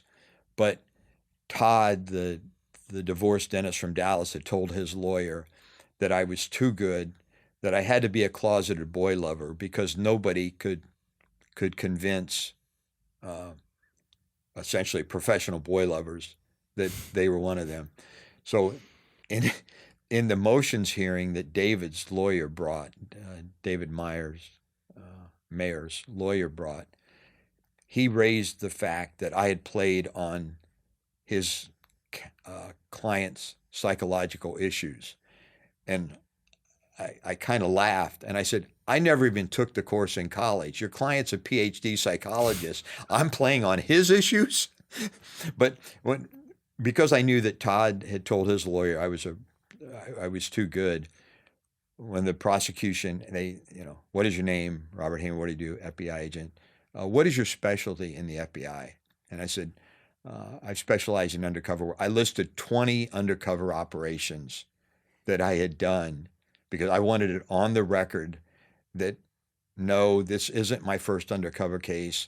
No, maybe I am a closeted, because that's why I was able to be successful, and sort of went down what you and I have talked about in these podcasts. This mafia, contract killer, Russian gang, burglar, international arms dealer, all this kind of stuff. And so those guys ended up, after they lost that motion, they pled out. And then we go, Sam Lindblad is the only one that actually went to trial. And he said not guilty. He pled not guilty and then was convicted and got 30 years. Wow. So everyone got convicted. Yeah. And do you know? Oh, I kind of forgot. Jeff DeVore, my ordained minister / chiropractor, before we even went on the trip, he called me right before Christmas. The trip happened in February. So he called me right before Christmas to have lunch. And so I met with him for lunch, and he hands me a thumb drive, and he said, essentially, "Merry Christmas. I think you might find this interesting. I know you you lost your computer crashed and you lost your pornography collection. So we went back and checked. There were 125 images of men having sex with boys and 8 videos of men having sex with boys on this, on what he'd given me. So we ended up convicting 7 members of NAMBLA's inner circle on travel with intent to have sex, and then we got Jeff for the distribution of child pornography, which that carried a minimum mandatory 5 years. So he got 5 years for that. He got 5 years. Everyone else, do you know roughly how long? It was like... well, and that was disappointing. Sam Lindblad got 30, which that's good. Which I was good. David R. Busby, Greg Nuska, who'd learned about it at the Boy Scout meeting. He ended up, I think he got 14 years, and all the rest got between 2 and 3 years. And again, it was frustrating. It was frustrating. The lawyer or the judge in L.A., a federal judge, a female, and you're bringing all this crap out. In the sentencing reports, all this is brought out about they want to have anal sex and everything. She says on the record, well, this is kind of sex light. What? Because there were no children actually harmed in this case. So it was sex light. So she gave him between 24 and 36 months. And it was just, you got to be kidding me. But it was... But they went there for the explicit purpose. Exactly. Yeah. They went there for the explicit purpose. And some of them said on record that they had done things in the past. Exactly. Yeah. And that didn't factor in? Everyone had traveled in the past to do something. On the record. You were able to record all that. Yeah, record all. And that didn't factor into the sentencing at all? Like, oh, they claim to have done things? Not for her. I mean, that seems extremely lenient. Absolutely. Yeah. Is that a jurisdiction thing? Is that because it was Los Angeles? I think so. I don't want to get into politics, but I learned I was always kind of a one-issue man, and it was like the judiciary, and we used to kind of joke. The Ninth Circuit is called the Ninth Circus. I mean, because they've been overturned by the Supreme Court more than any other jurisdiction, and oh, really? Yeah, and so it's pretty liberal. But we used to kind of joke that, well, when you got to sign the case, which judge are you going to get, and then you can decide whether to work the case or not, because it's not worth to put in hard years, risk your life, work all these extra hours if the federal judge is going to end up giving probation or something like that. Which is why I became a fan of the minimum mandatory laws, because the judges, it took away a lot of their discretion. Right. You've got to give them this amount of time. If this had been tried in Florida or Oklahoma or something like that. Yeah. Florida is, they're, I guess you could say, great on sex offenders. I mean, on sex crime, at least they were when I was on the job. In terms of conviction. Yeah. And sentencing and convictions. And what happened to the rest of NAMBLA and to Peter? They'd filed motions that I'd violated their First Amendment right of association, and that was all brought up in the David Mayer, the psychologist, in his motions hearing, how I had violated the First Amendment. I mean, that was part of the gross governmental misconduct, that by infiltrating, I'd violated the First Amendment. The organization, as I understand it, it's still an online presence. They say they don't meet anymore. There's no real need for an organization or to meet, because you've got chat rooms now, and you've got other opportunities to meet people. A lot of this, what you found, it was just an opportunity for like-minded men to sit around and talk about it. Well, now you can go into a chat room and you never have to meet face-to-face, and you can talk about it. Or if you want to meet face-to-face, we just set up an appointment. We don't have to have a meeting that the FBI could possibly monitor. Hmm. So if you go on, I think if you go on the website, it does say that they do have a membership, but I haven't seen too many letters to the editor on the age of consent laws. So the former president, did he ever get convicted? No, Like, not in our case. Nothing ever happened to him? No, I don't. Oh, wow. Not to my knowledge. He may still be alive. He lives in the Bronx. You could have him on the show. I'm okay. Yeah, good. I mean, that's good. That's, Yeah, I mean, I'm almost, we've talked about this. This is not a pleasant conversation. This is not a pleasant podcast.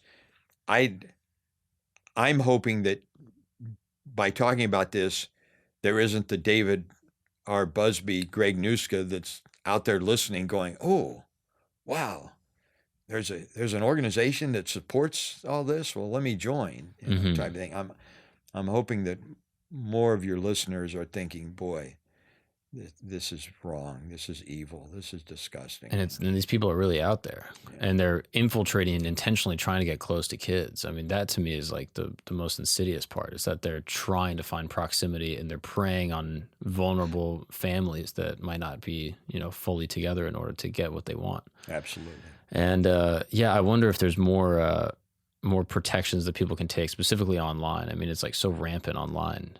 As in a way to protect kids. I'm curious if you've read anything, or even in your work as things have kind of modernized. Do you have any advice? That's not really my expertise, but I do know there are organizations out there. I think if you Google it, there are ways to identify websites, or at least there are ways to keep websites off your children's phone.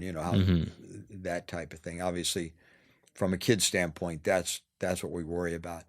One of is kids getting access to these type of pornographic websites. And one of the biggest problems that the FBI is seeing now is sextortion,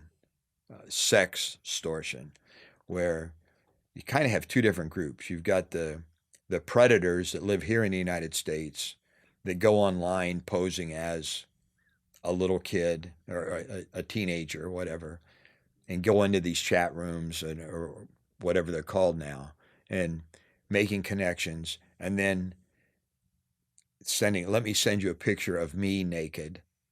And of course it's not him, because it's a 50-year-old guy in a basement, and sending the picture, and then saying, okay, now you send me your pictures.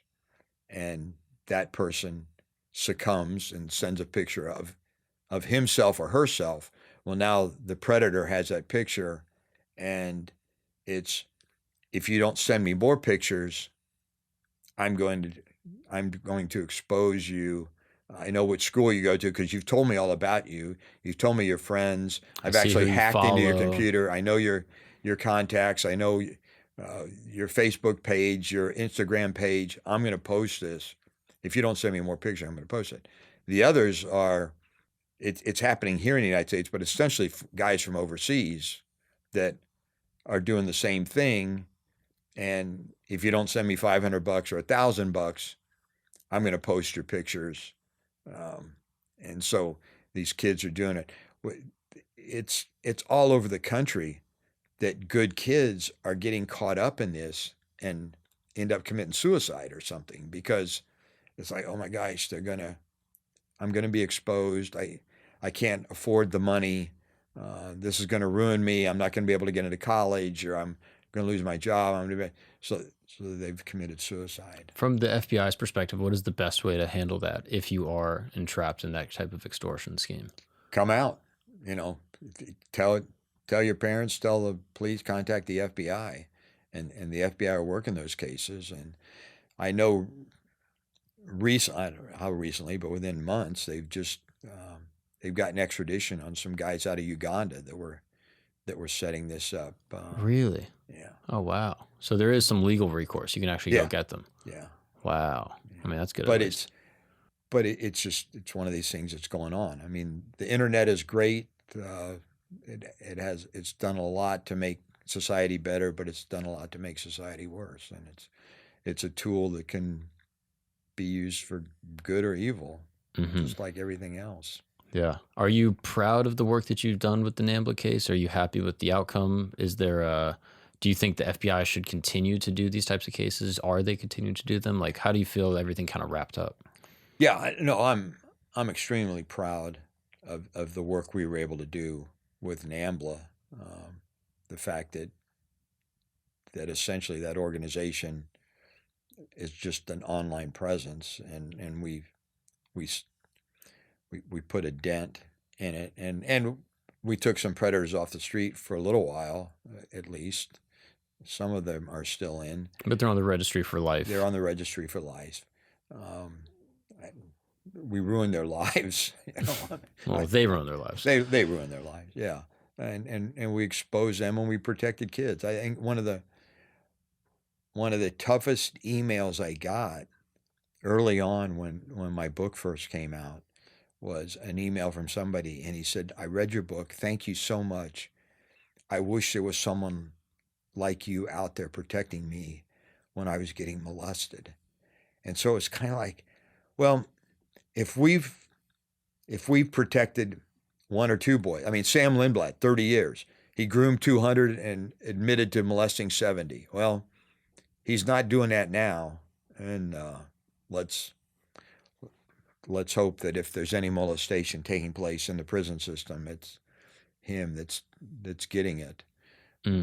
Well, Bob, I appreciate the time. This is I've done a lot of podcasts, and I've talked to a lot of people that have done and seen and experienced crazy things, and this is probably the most disturbing. But by the end of it, I'm extremely grateful for your work and what you've done, and I'm optimistic that there's more people like you, both in sort of private security as well as the bureau and government agencies that are going after people like this and really trying to take down these people with malignant intentions for kids across the country and across the world. I mean, sex trafficking it seems like it's only going up. I've read some vague numbers that globally it's huge, and sex tourism is huge, and it's happening in America more and more. And it I don't know. I'm grateful that there's people like you that are out there really taking these guys out and putting them in prison. So thank you so much. Thanks, Mark. I appreciate you having me, because I've done some other podcasts, and quite frankly, not as good as yours. I mean, I enjoyed, this is the first time I've done it in studio. Usually it's a Zoom call, but when I was first contacted by Jaime, and you said you wanted to do NAMBLA, it's like, yeah, most people don't want to even talk about it, want to steer clear of it. So I thank you, and I admire you for being willing to take this on. Now let's just make sure you air it. But yeah, I mean, it's not a pleasant topic, but it's out there. So wake up. Yeah. Well, thank you so much, Bob. Let's do this again soon. Next time you're back in New York. All right. Okay. Thank you. Appreciate you.